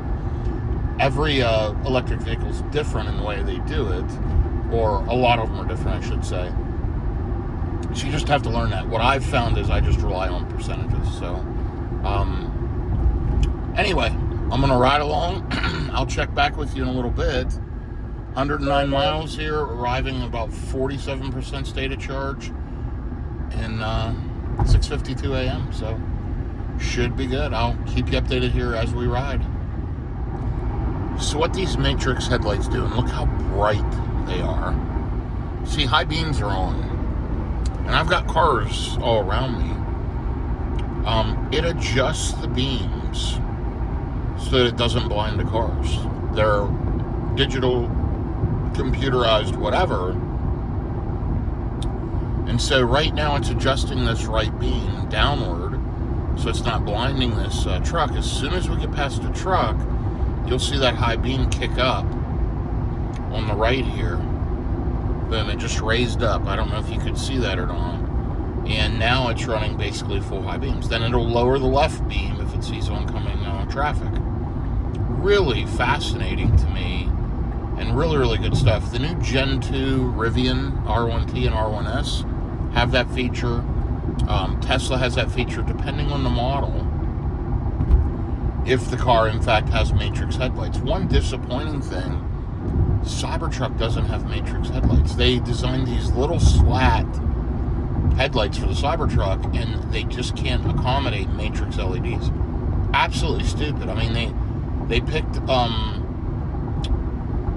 design over functionality, which to me is just dumb. They could have integrated matrix LEDs. So, and the way the LEDs are designed in the Cybertruck, if there's a ton of snow, it fills up that little slat under the front trunk. The LEDs are sunken back in, and they don't work. So, kind of a disappointing headlight design on the Cybertruck. Overall, I love that vehicle, but I don't notice a big deal. The LEDs are so bright and they work so well. I don't really notice it when I'm driving the Cybertruck that they're not matrix, but I can tell you this, when I'm in this vehicle, I notice that they are. They're really, really good. So listen, we've been driving for going on 20 minutes, 18 miles, 322 watt hours per mile. It's kind of leveling out now as we've gotten up to speed. We're going to ride along. I'm going to sit back, relax. We got an hour and 25 minutes left. Still showing arriving with 48% and 98 miles. This should be an easy little jaunt today. Should be home now within 5 hours. Just going to do a couple quick splash charges, and off we go. So, yeah, this one in Texarkana, I'm going to hit it and just quickly run in, use the restroom, whatever, and I'll figure out my next stop. So that is the plan, and I'll be back with you here shortly. By the way, this is why it's important to always plug in your charger. Here I am, an hour and 23 minutes out. It's already preconditioning the battery. The battery's cooled. It sat, in 50-ish degree overnight, and so it knows it's going to take some time to heat it up properly. Now, we're not going to get crazy fast speeds at 48%. We'll get 160, 180 kilowatts maybe for a brief period of time, and then it'll taper down pretty quickly. But if you don't program those in, you're just going to see slow charging. I mean, that's the bottom line, until the battery heats up. I don't know if you saw what the matrix LED lights did there, but again, incredible. So, yeah, it just popped up. Almost an hour and a half out, right after that last clip, an hour and 22 minutes, preconditioning the battery for fast charging. See that up there? Crazy. I thought I'd share that. So, anyway, I don't know if you can see just how bright these headlights are. They're fantastic. Love the headlights in these new Teslas. So, all right, be back in a bit. So the preconditioning notification disappeared, so it's got the battery warmed up a little bit now, but it's showing I'm going to arrive with 44% in 45 minutes. Now it just popped back on. You see it up there? So it's turning on and off. Not great efficiency at all, 330 watt hours per mile. This is typically, and if you've watched my road trip videos before, this is typically a fairly inefficient stretch. It's high highway speeds, lots of wind, and not great road surfaces overall. So I typically don't see good efficiency, but this is a little worse than normal, and it's because of its preconditioning efforts. So here's the good news. I'm going to be there about 6:49. I've gained a few minutes, and we're just riding along at highway speeds, letting FSD do its thing. It's running in standard profile settings. It is cooled out, very, very cold, 53 degrees at 6:03 a.m.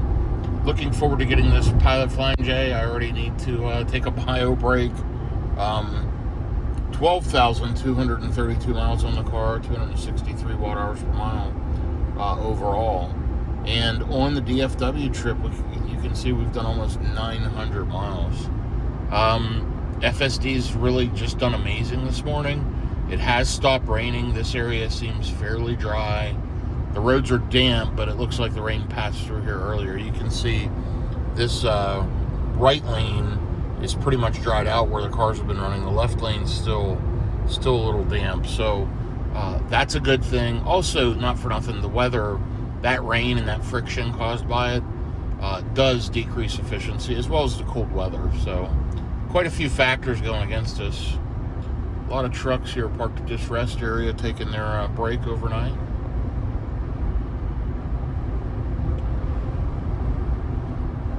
Anyway, I do appreciate you following along. If you've watched the video all the way to this point, we're nearing the end. Shoot me a comment. I love to hear your comments, positive, negative, or otherwise. Let me know what you think. And if you road trip your Tesla or electric vehicle, does any of this stuff help you?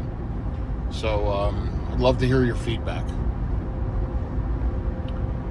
Anyway, we are well on the way. We're at 69% state of charge currently.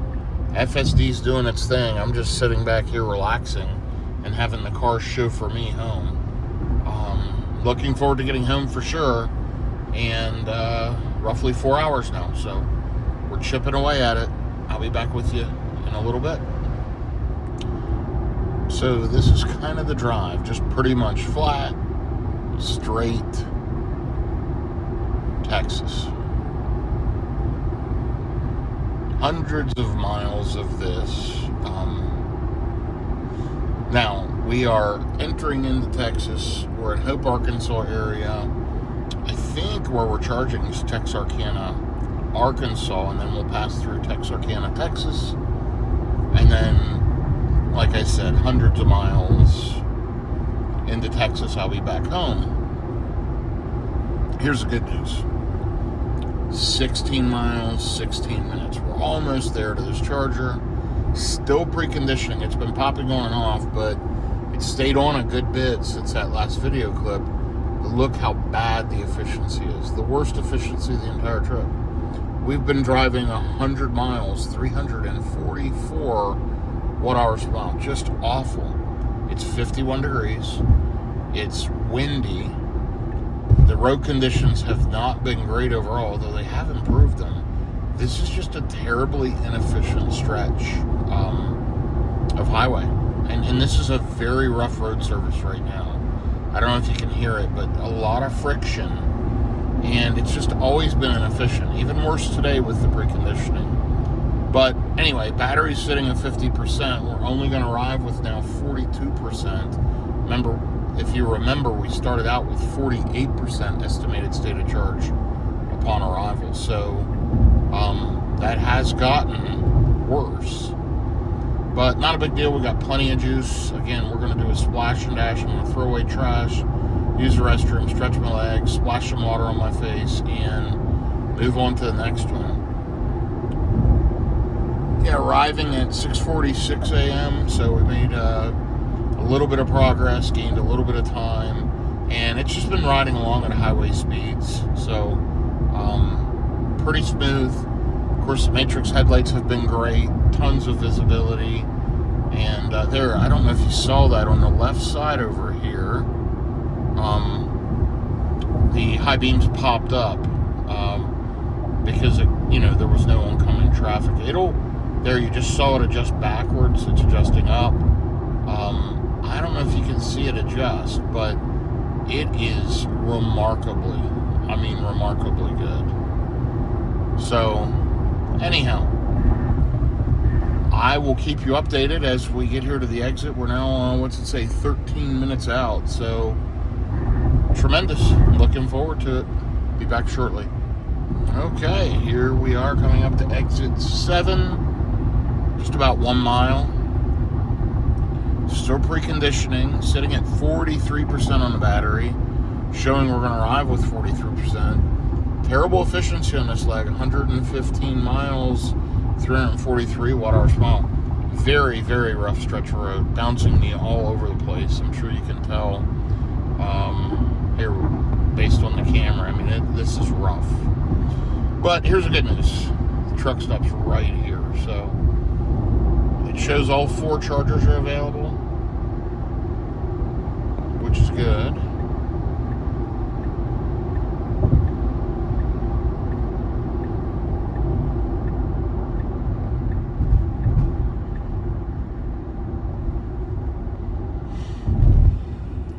Been to this one many times. The chargers are right down here on the right.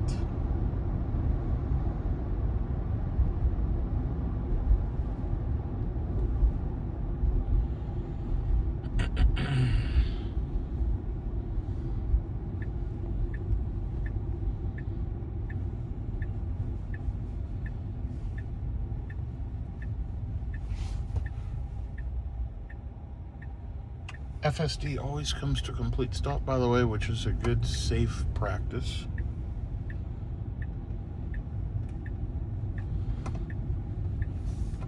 And I'm actually going to turn in right here to the car entrance, so I took over because I know right where I need to go, and this will be the quickest path. Chargers are right back here.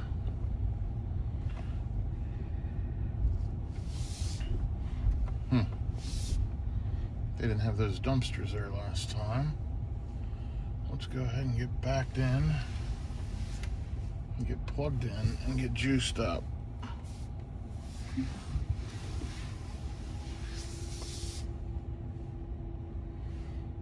Looks like they're either doing or getting ready to do some construction here at these chargers. Let's back up just a little bit further. There we go. Okay, let me grab my CCS adapter, get plugged in, and I'll be right back with you. Okay, and just that quick, payment has been authorized.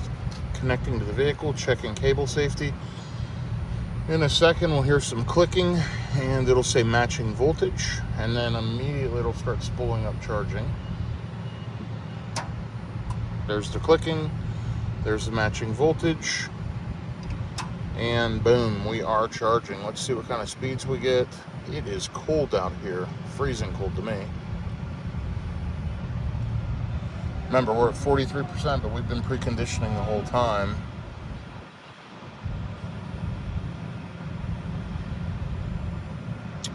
$130, $133. 136. It's spooling up power modules. Let me jump in the car because it is cold, cold, cold. 50 degrees. Wow. Okay, so charging at 134 kilowatts. Let it charge. I'm going to go in and use the restroom, and then I'll check back with you and we'll figure out the next stop. Right over here are the chargers. You can easily tell that I'm charging. See the green light on top? Let's take a look at the stats. See what it's showing. I wasn't in there very long at all. 4 minutes. We've put on almost 9 kilowatt hours, still pulling 100 kilowatts. Let's go ahead and get in. Man, am I cold. Wow. Whew. Okay. Check that out. Water vapor may be visible during fast charging. Charging can proceed normally. All right, last leg, 116 miles, hour and 37 minutes, 340 watt hours per mile. Let me plug in the next stop and I'll be back with you. So we hit here at 6:46. It's 6:58. We've been here 12 minutes. We put on 18 kilowatt hours. I want to build up a little more buffer. It's showing 9% arrival to the next EVgo charger, and that is the one here in Sulphur Springs, Texas. The only negative with it's on the other side of the highway.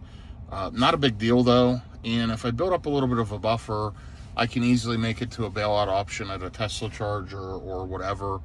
Remember, my general rule of thumb is if I'm going 100 miles, I need to have at least 50% on here.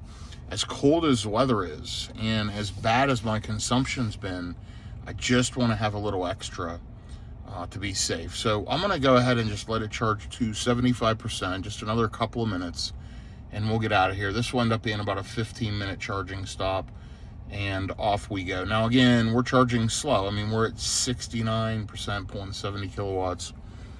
And last leg, you can see I kind of called that out earlier, but 939 miles on the DFW trip, 274 watt hours per mile. We are almost there.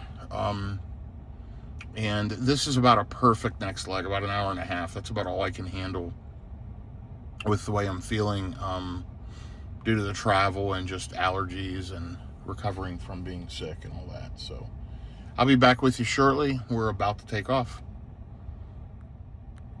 Okay, we are way down on charging speed. I've caught up on email. I am ready to go. Only pulling 60 kilowatts at 75%. Just terrible. Top charging, as I've mentioned many times, at 7:03 a.m.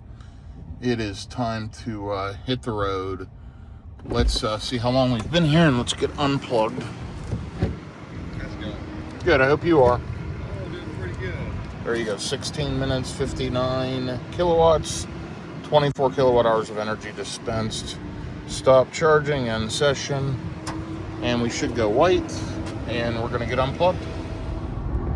Well, it's starting to become daylight. The sun's starting to come up. It is cold, cold, cold, 50 degrees.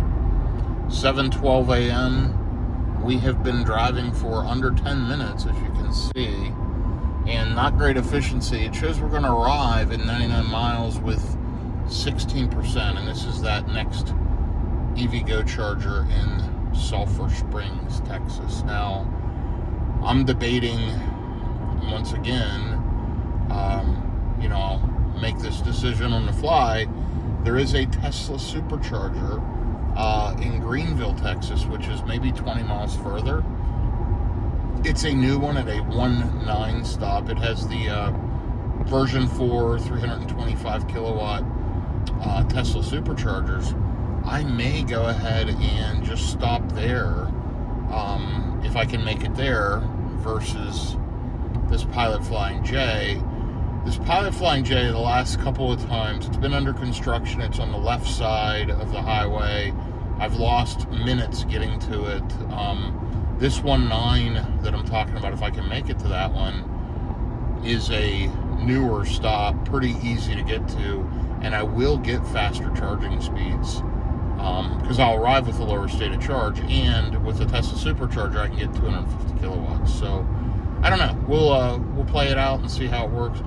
We are in a construction zone. There was a sign saying, hey, get in the left lane for Dallas through traffic, and I don't know how it did it, but FSD saw that, got in the left lane, and followed it. So I'm still having the car drive me.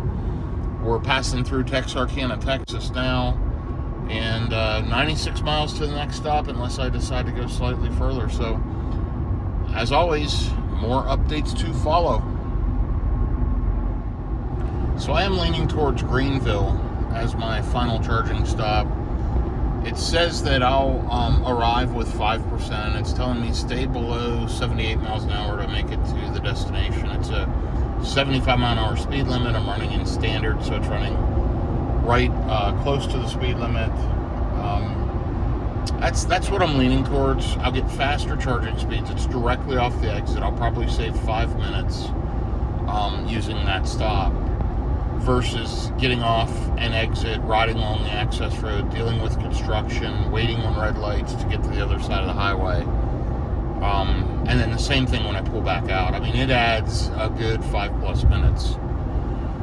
So, yeah, if I can keep this up and I can make it there, I think that's the plan. So we'll see how it goes here. We're going to just ride along. I think I'm going to kick it back to chill mode for a little bit and just let it ride along right at the posted speed and let it build up a little bit of a buffer. Should have plenty. I mean, I'm going 115 miles. I've got 68% on the battery, but we're just not doing great on efficiency. 319 watt hours per mile last 17 miles. So we'll see, but I'll arrive there a little before 9 a.m. And again, I think that's ideal just from a charging speed, efficiency, saving time, and getting home a little quicker, a little more quickly. I think that's the move. So we'll see how it works out. That's a good charger. I do want to look and see if any stalls are out of order, because you never know. And the one nice thing about the Tesla chargers, they tell you, yeah, stall 1B is out of order, but the rest are available. 10 of 12 available upon arrival. It's a big charger installation. I just need to avoid stall 1B. So I think that's the move. That's what we'll plan for. And let's see how it goes. I'll be back with you in a little bit and keep you updated. As I mentioned quite a few times, this is a fairly inefficient stretch. But by putting it in chill mode, it runs right at the posted highway speeds. We've now built up an 8% buffer, so we're less than 100 miles out. As we get closer, then I can adjust the profile upward. What I like to do is when I'm further away, build my buffer up, and then as I get closer, I can adjust the driving profile in FSD and use a little of that speed, burn a little extra electrons to get there a little more quickly, which is fine. But as of right now, we're going to arrive with around 8%, which is perfect. We'll kind of see how this goes. It's about 70 miles then home from that last stop. So, yeah, we'll be very, very close. Probably, when I say 70 miles, probably closer to an hour and a half, hour and 20 minutes, just because of traffic and driving through Dallas and all that. But FSD continues to do the drive. Here's my perspective. Take a look out of the glass roof. And the one problem is, again, I just sit a little too high. That's probably my only real complaint about the Model Y, is just the seating position. I think other than that, it's a spectacular vehicle. And I don't think if I mention the seating position, unless you're a taller driver, you're over 6 foot tall, or you've driven in more performance type cars, you probably won't even notice. Anyway, now it's a 9% buffer. By the way, freezing cold, if I didn't mention it earlier.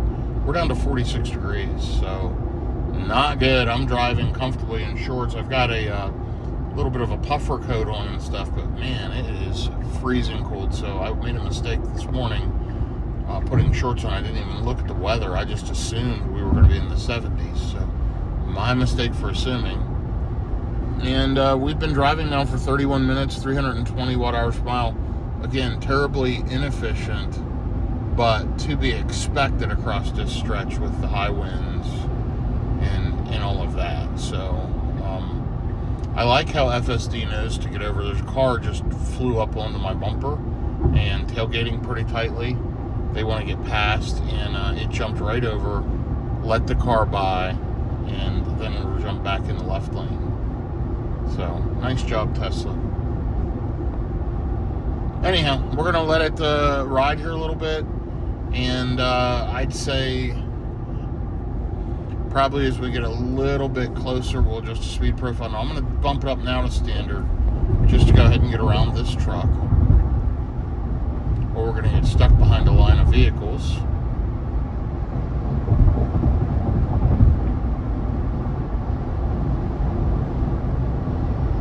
And I'll play with it. Like, I might ride in standard now that I've done that. I might ride in standard for a little bit, but we'll kind of see how it plays out here. So, but I'll play with it, make sure I make there with a little bit of a buffer, and get some maximum charging speeds at my last stop, which will be a nice Tesla supercharger. They're so easy. You've seen how it's just a simple plug-in, good to go, and maximum speed. So, really, really good stuff there. I'm going to dial it back to chill for a moment. Let this big truck get past me.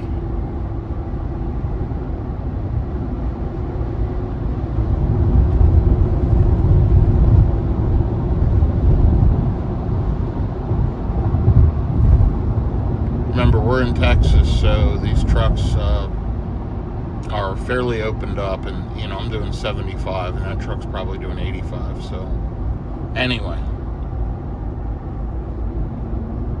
okay, so getting closer, an hour and 18 minutes. Man, this is great. Last stop coming up. So we have a 10% buffer. It's time to kick it up to standard and ride on. So an hour and 11 minutes away, 84 miles, 8:55 a.m. arrival. This is pretty much my view and will be entire way over to Greenville. It's just pretty flat, wide open, and kind of the middle of nowhere here in East Texas. So we are riding. We'll pass through Sulphur Springs area, although we'll be a few miles away from Sulphur Springs downtown. We'll pass through that area, and then Greenville will be coming up after that. So not a lot to see between here and there, but efficiency still not great. We have been driving 41 minutes though, 49 miles, 318 watt hours per mile. So we're going to keep cruising. I will keep you updated, and we're going to be ending this trip soon. We are almost there. Okay, so we are 1 hour into the trip, 73 miles, 328 watt hours per mile. Again, super inefficient. It's 8:04 a.m., 46 degrees out. I guess it's warmed up a little bit, but it is freaking cold. We've got 50 minutes to go, arriving at 8:54 a.m. in Greenville. Showing arriving there with 11%. We're running in standard, and the car is doing great overall. 1,012 miles on the DFW trip. Tell you what, FSD, so good. If you haven't checked it out, do a demo drive. Use my referral, or use a friend or a family member's referral, and go demo drive one of the new Teslas with this full self-driving. It's crazy, amazingly good. Let's take a look at the FSD stats.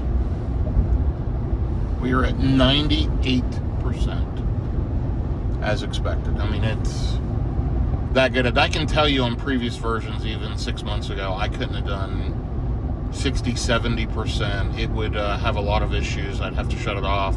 Phantom braking a year or so ago. It's just gotten so remarkably good now that I run it to do almost everything, even when I'm around town in the Dallas-Fort Worth area in either the Cybertruck or the Model Y. It's almost always on self-driving. So pretty incredible. We're in Winfield, Texas, if you look down there in the bottom right. Still on 30 West, and I guess we're making some decent time here this morning. I'm glad I got out of there early. I'm glad I'll be home by 10:30-ish. And this will and should be the last charging stop. I'm estimating I'll need to be there for 10 to 15 minutes. I want to put a little bit of a buffer on, but I don't need to arrive home with 20 to 30%. I'm happy to arrive home with 5 or 10%. So I might charge till it shows 15 or so percent at home, and then we're going to hit the road. So we're going to make this a quick splash and dash, trying to get home before 10:30. Leaving the hotel at 5:15 this morning.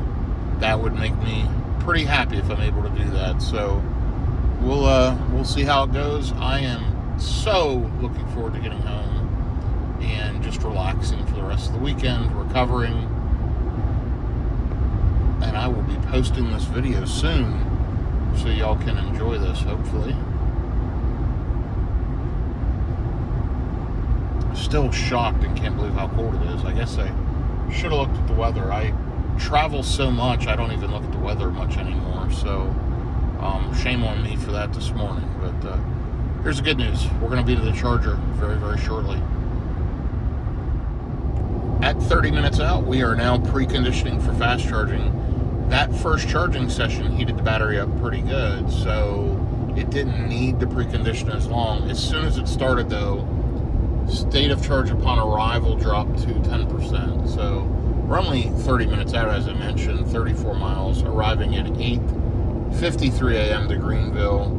And we have driven an hour and 19 minutes, 98 miles, 340 watt hours per mile. So 1,037 miles in the DFW trip. It's gotten a little colder. It's 45 degrees now at 8:24 a.m. It's very dreary, overcast, and cold. Not what I was looking forward to coming back to Texas. So it's unfortunate there's a little cold snap coming through, but that'll be okay. We are riding along. Battery's sitting at 28%. We're getting close now. Looking forward to getting to this stop, stretching the legs again. And then the last leg is the shortest leg of the day. About an hour and 15 minutes, about 70 miles. So thank goodness. Almost home. Should be home here within about 2 hours now. So I can't wait. It's been a long week. And looking forward to getting back.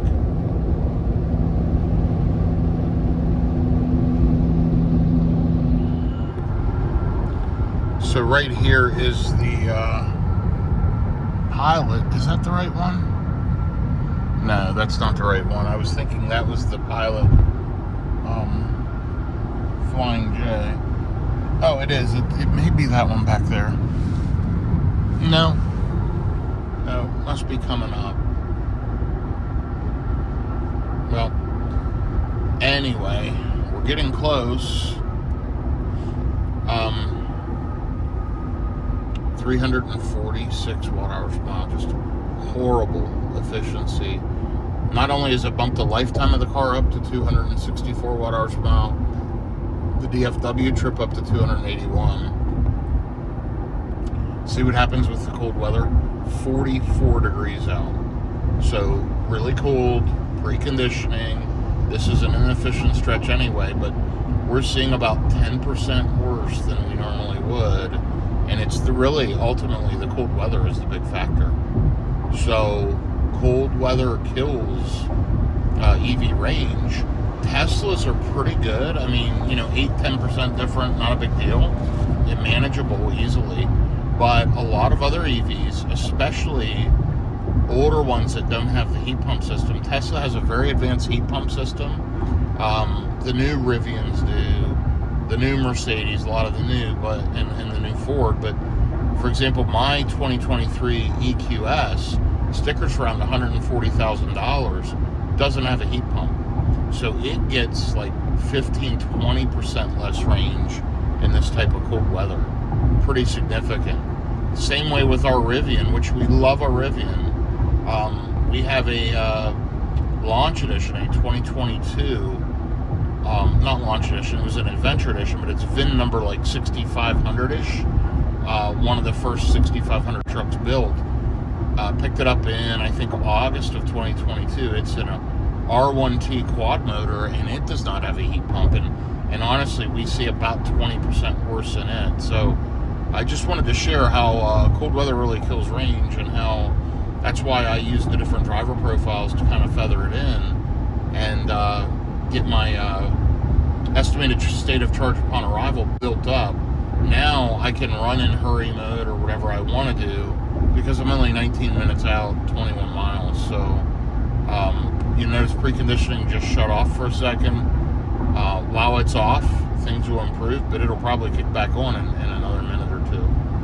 So hey, we're making it there. I'm expecting a pretty good charging session, and that might have been the right Pilot. But I recall it, you went under the overpass, you turned left, and then it was on the left. And it was always a ton of construction there and stuff. But it's been a couple of months since I've been there, so maybe it's been cleaned up, and maybe that was the right one, and I just looked at it wrong. But either way,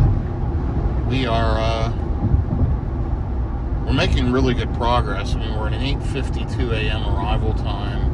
I'm hoping to just charge for 10 to 15 minutes tops and get out of there. So let's see how it goes. We'll be there very shortly, and I'm anxious to get charged up and get on the way home from that stop. So all in all, it's been a good, uneventful drive this morning. Just cold, just really cold. Well, we ran in hurry mode here for just a little bit, and 361 watt-hours per mile. Just terrible, terrible efficiency. I'm down to 8% on the battery. Pulling in with an estimated 8%. I'm only 0.6 of a mile now, and it is freezing, 44 degrees, and I'm wearing shorts. Not too smart. 1,070 miles on a DFW trip, 284 watt-hours per mile overall, and obviously this last leg really hurt it, as well as the one before, and again, cold temperatures. So let's jump off this exit. We're we're going to pull into this 1.9 station right up here on the right and get some juice. And I have charged here quite a few times, and honestly, I like it. It's a good stop. Good job managing this exit, Tesla. And right over there's the chargers. And so many people have told me that it will just pull in and back into a charger. Now, let's see if that's the case. And let's see if it backs into 1B. It knows that 1B is out of order. What's it gonna do?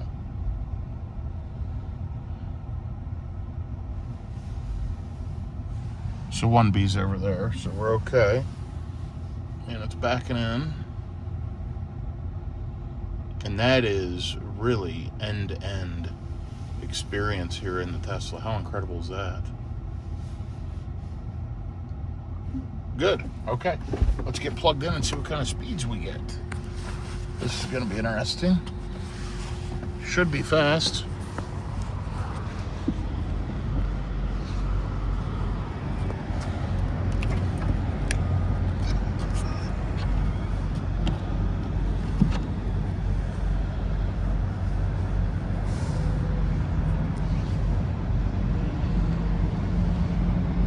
I don't think I got that plugged in right. Oh, there we go. Yeah. That was weird. Took a second to communicate.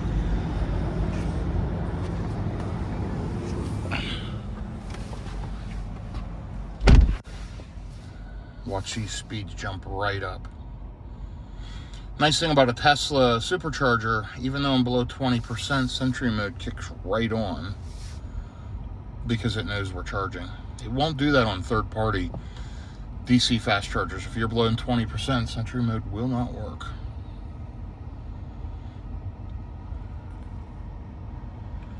Up to 233, 235. We're up to 10% already. 242, 246.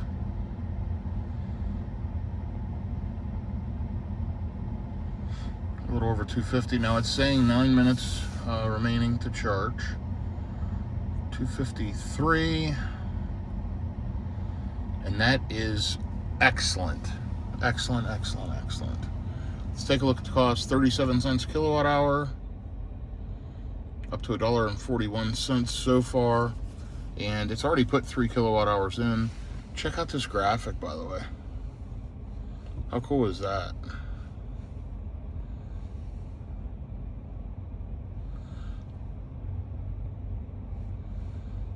Very nice.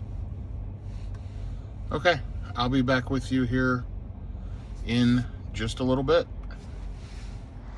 Here is the charger location. And I am plugged into stall number 3B. I'll be right back with you. One other Tesla's pulled in here to charge. It's just the two of us charging. And we're at 39%, pulling 124 kilowatts. And this is what I'm talking about. My EQS will be pulling 200 kilowatts up to, I don't know, 50%. Then it'll start tapering down, but I'd still be pulling over 180 kilowatts. It just charges way faster on a road trip. Such a good charging vehicle. In my opinion, it holds a high charging rate deeper into the pack, and that's the big difference. This thing's pretty good up to like 40%. Now it's just too slow.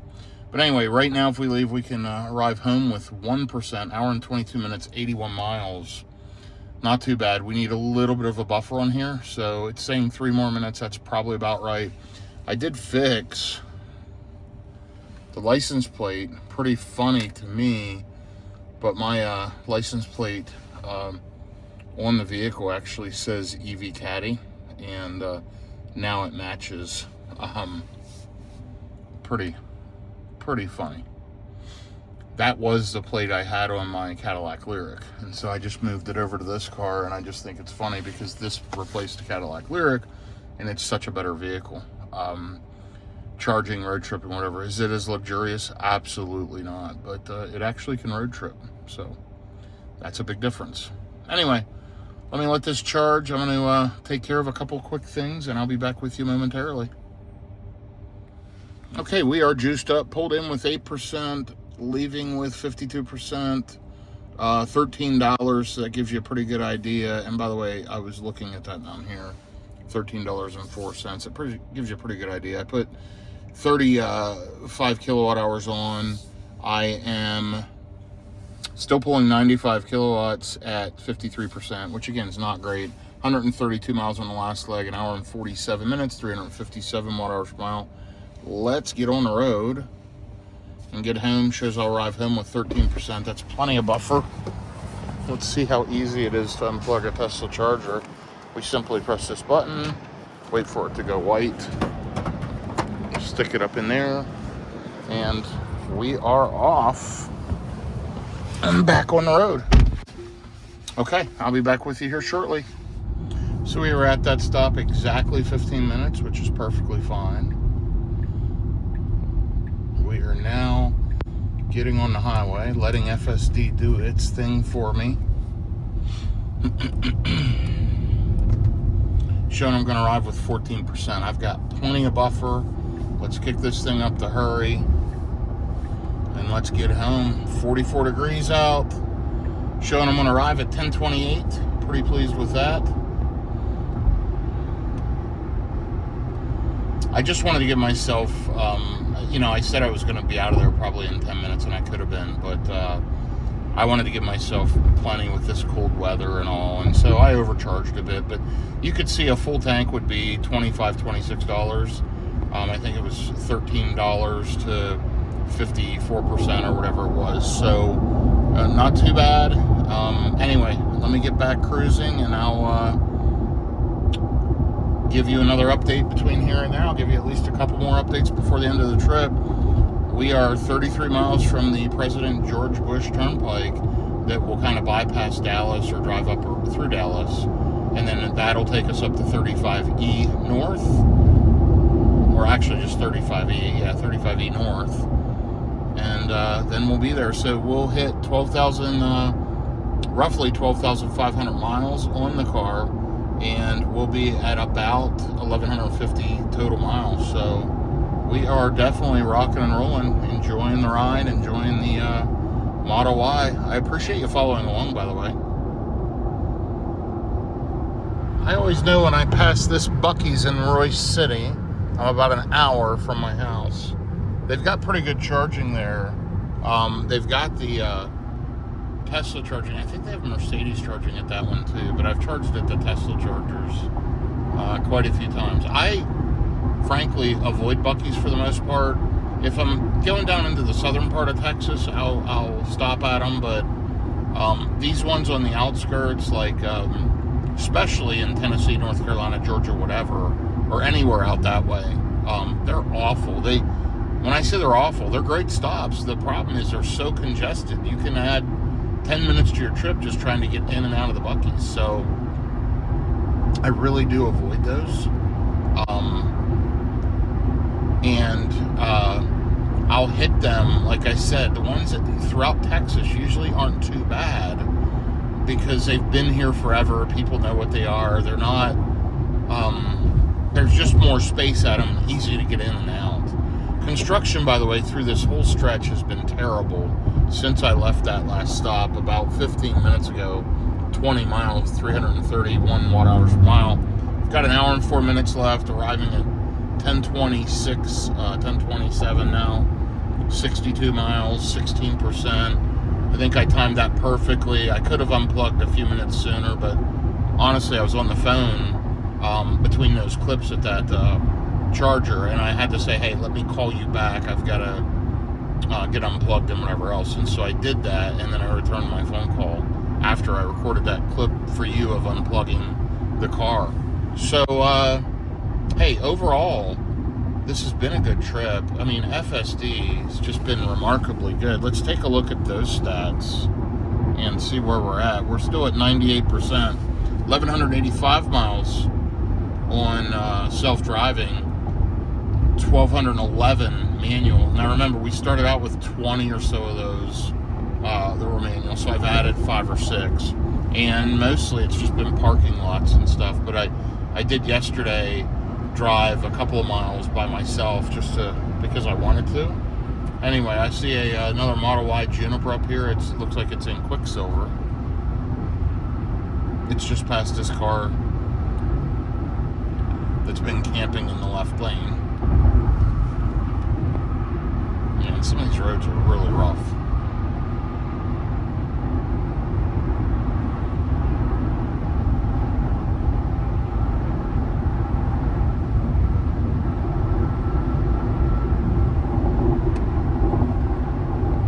So here's that Quicksilver Model Y. I'm coming up on that sharp looking vehicle.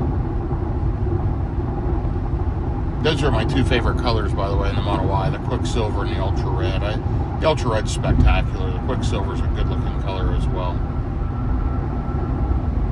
Anyway, 13 miles to President George Bush Turnpike. And when I hit that, that's when I kind of breathe a sigh of relief, like, hey, I'm home now. And I'm under 60 miles, almost under an hour. It is 9:25, 45 out, man. I can't believe it's so cold. Still got 44% on the battery, and FSD is still doing its thing. If y'all haven't noticed, I mean, it's chauffeured me the whole way.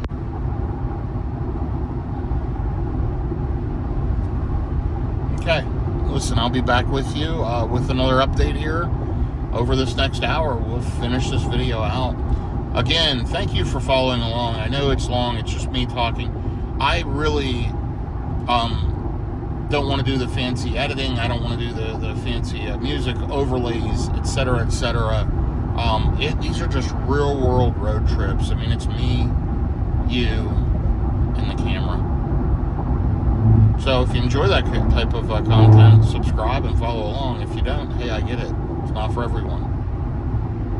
But my mission on this is, I travel a good bit for a living, and this is a hobby, and I think I can share with you some, intelligence around how the electric vehicles work, how to road trip in them, what to expect, how to prepare, how to plan, and the charging infrastructure is growing dramatically. Iona's network's a game changer, and they opened 100 sites, roughly 100 sites and roughly 1,000 charging stalls over the last year, and they're going to open thousands more charging stalls in the U.S. this year.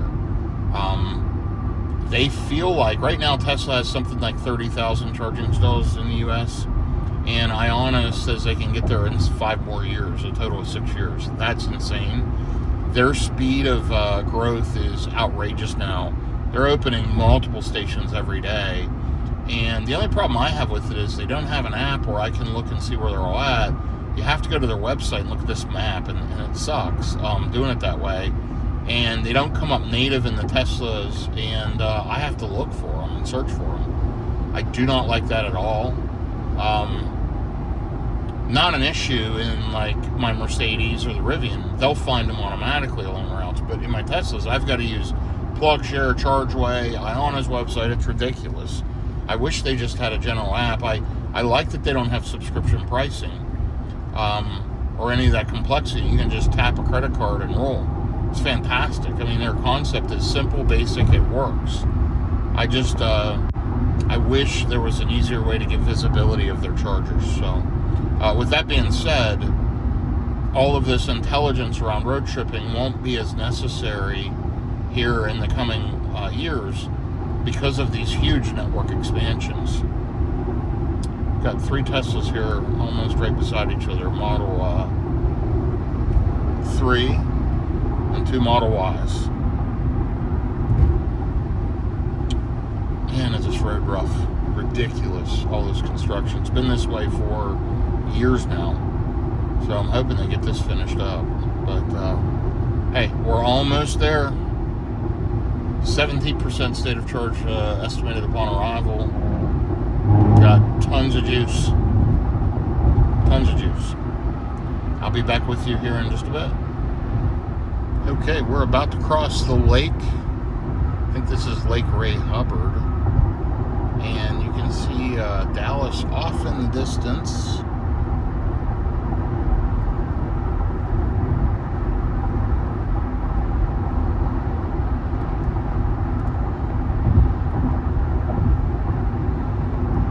really happy, if you couldn't tell, that I'm almost home. 311 watt hours per mile, getting a little more efficient here, little slower speeds, and better roads after we get through that construction. The rest of the way, once I hit the George Bush, will be more efficient. The roads will be better.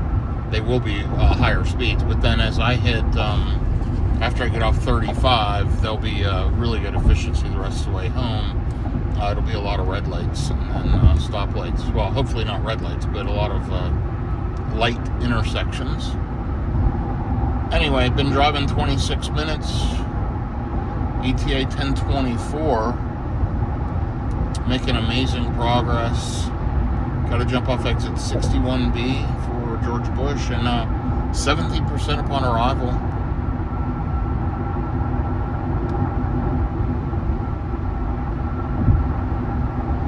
Boy, I'm happy to be back in Texas, and I'm really happy to almost be home.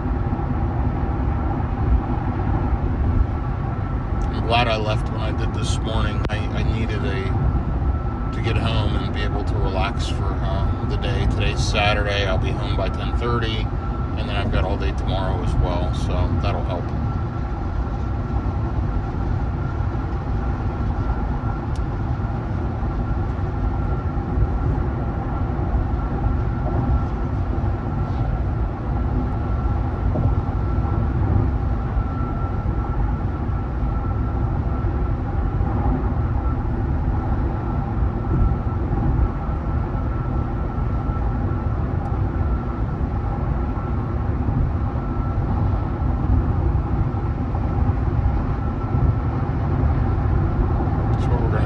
Here, once we get past this truck.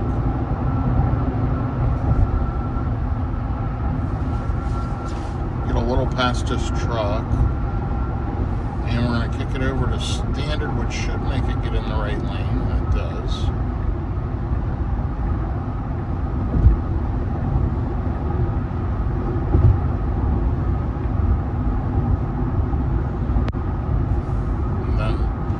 Kick the right turn signal on, make it get over one more.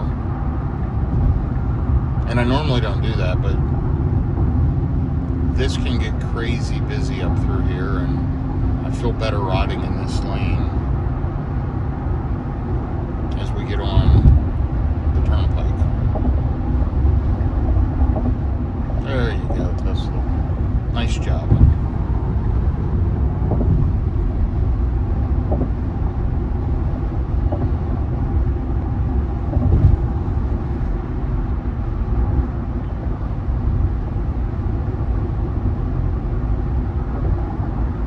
We're in the correct exit only lane.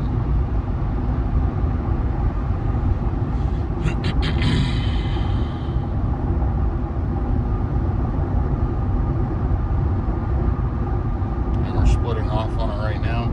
Not too bad today. I guess I kind of wasn't thinking it's Saturday morning, so I could have left the car alone. It would have done just fine. Let's kick it back up to hurry.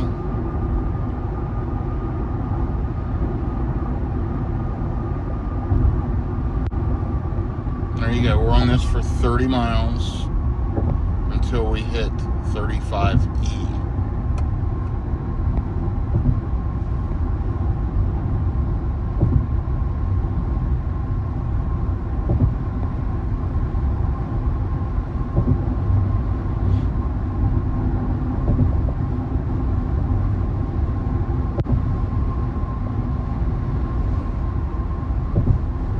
There's a long crossover of the lake, right?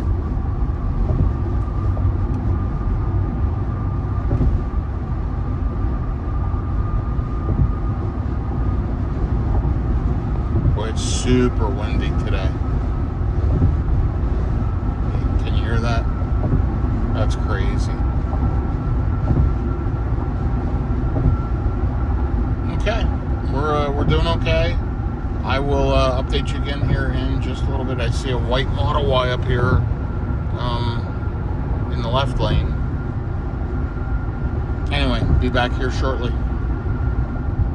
Well, we're definitely back in the Metroplex. It's gotten pretty busy.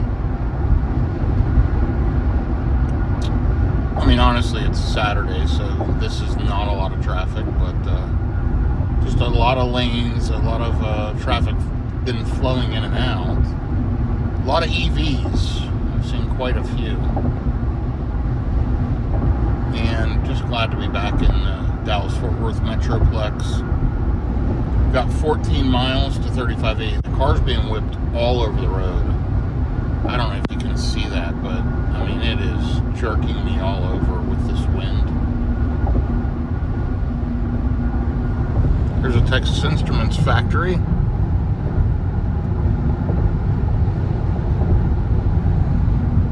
My first computer, TI-99 4A.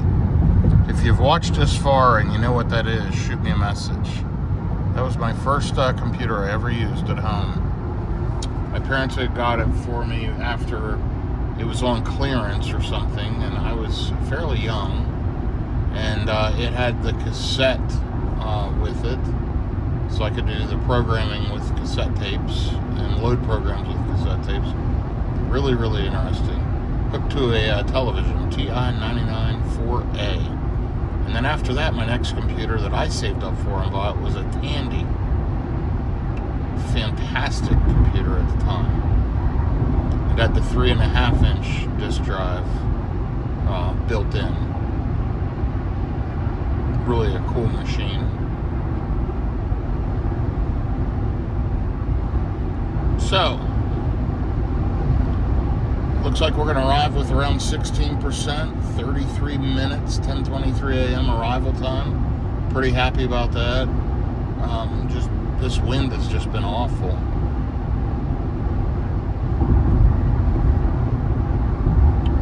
.335 watt-hours per mile. Of course, we're running at highway speeds, and then we've got this wind. Been driving 44 miles, or I'm sorry, 55 miles, 44 minutes.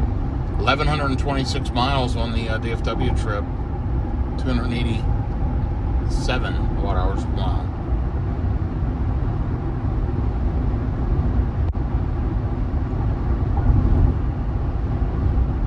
Okay, I will get you another update here shortly, and then a final as I back into the driveway at home with some final trip stats. Well, the sky definitely cleared up. Beautiful blue sky. Almost looks like a painting with those clouds. Spectacular. So we are 67 miles into this leg, 53 minutes, 321 watt-hours per mile, and now we're getting on 35E north, and slower speeds, so efficiency's improving. But showing we're going to arrive with 17% at 10:21 now is our ETA. 21 minutes, 14 miles. So that last about 8 miles is all stop and go with lights. Now, I do not know what it's trying to do getting in that right lane. That was just stupid. So I hit the turn signal button and shut that off. It was trying to switch over there, but it has to be in this lane in order to get on 35E, so that was dumb. But if that's the only complaint, I don't have very many. FSD is really good.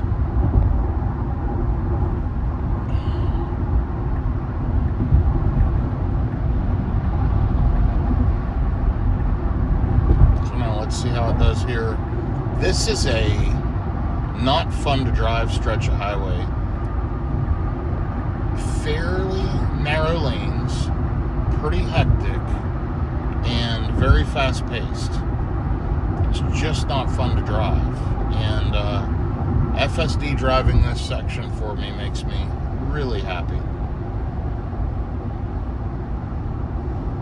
Boy, doesn't that sky look beautiful? 1,140 miles on the Dallas trip. We'll have final stats here in a minute. This has been a fun one. Watch for future videos. I road trip all the time. Let me know which vehicle you think I should take next. This has been a road trip using that latest software in the Model Y Juniper which is kind of what everybody requested. They wanted to see a Model Y road trip, so I drove this thing back from the Dallas-Fort Worth area, and hope you've enjoyed this video. Let me know what you want to see on the next one.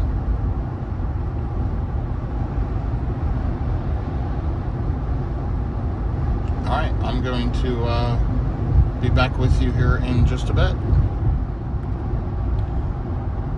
So I want to see what FSD does. I mean, it's pretty congested up through here, and I've got cars all around me. We've got, now by now, with less than 2 miles to go, I start, the 2 mile marks where I start edging over towards the right lane, because we know we're going to get off and exit. By the way, the sky has really cleared up, hasn't it? And the sun's out. 46 degrees though. Cold, cold, cold.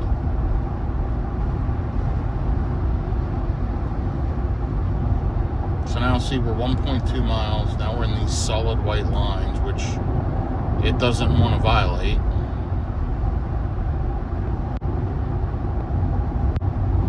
This thing is so twisty, such a mess, so congested, so tight.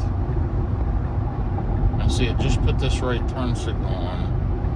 So what's it gonna do? It's gonna jump over, I think, right now.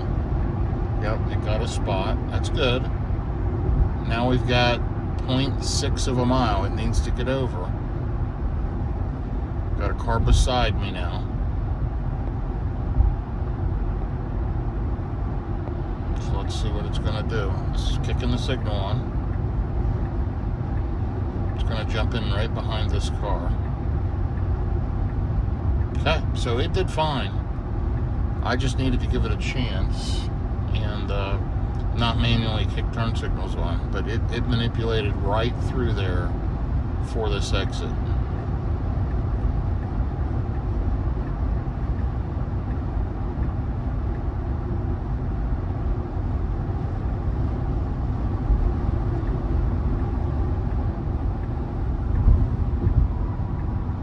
Nicely done, FSD. Really nice job. 1020 ETA. We've made pretty good progress all the way up along.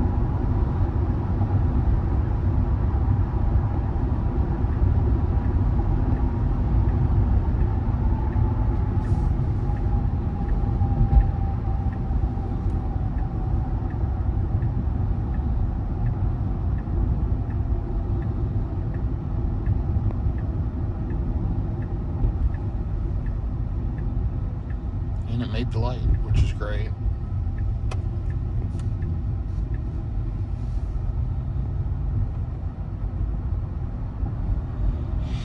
And made this light.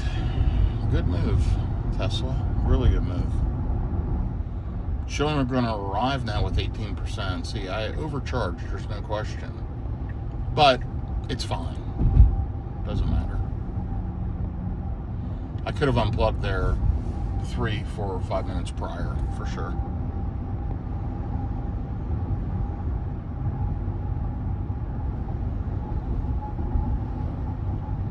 $317 watt-hours per mile now, 75 miles. I will give you a final stat update here as I pull in about 6 miles. So hopefully we don't hit a ton of traffic lights, that we flow right through them, and we'll be home very, very shortly. Okay, here we are, right in the Flower Mound, Texas area. There's the Lantana, Texas water tower. Beautiful blue skies. Thank goodness I'm back in North Dallas-Fort Worth. So, FSD has done the drive for me today, and yesterday, and the day before. And let's take a look at our FSD stats. 98% self-driving. Pretty impressive.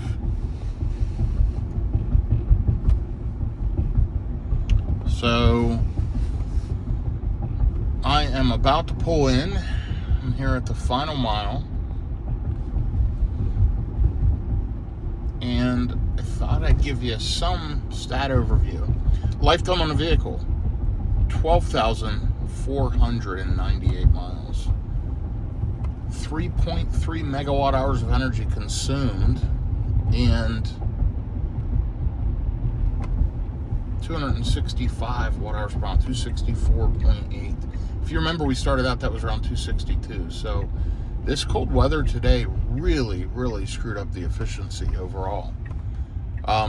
Anyhow, let me dial this back to standard. There we go. On that DFW trip, 1,153 miles, 286 watt hours per mile. This is a beautiful area, by the way.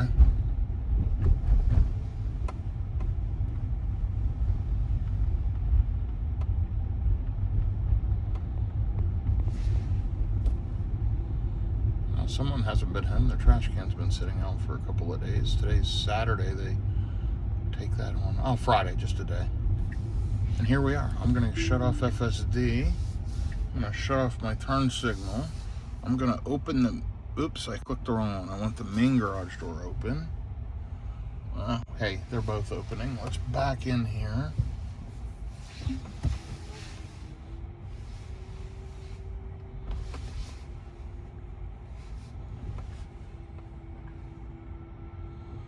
And here's your folding.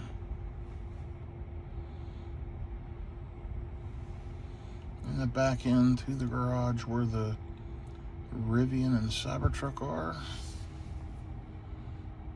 And take a look there. We've got the Mercedes EQS sitting there.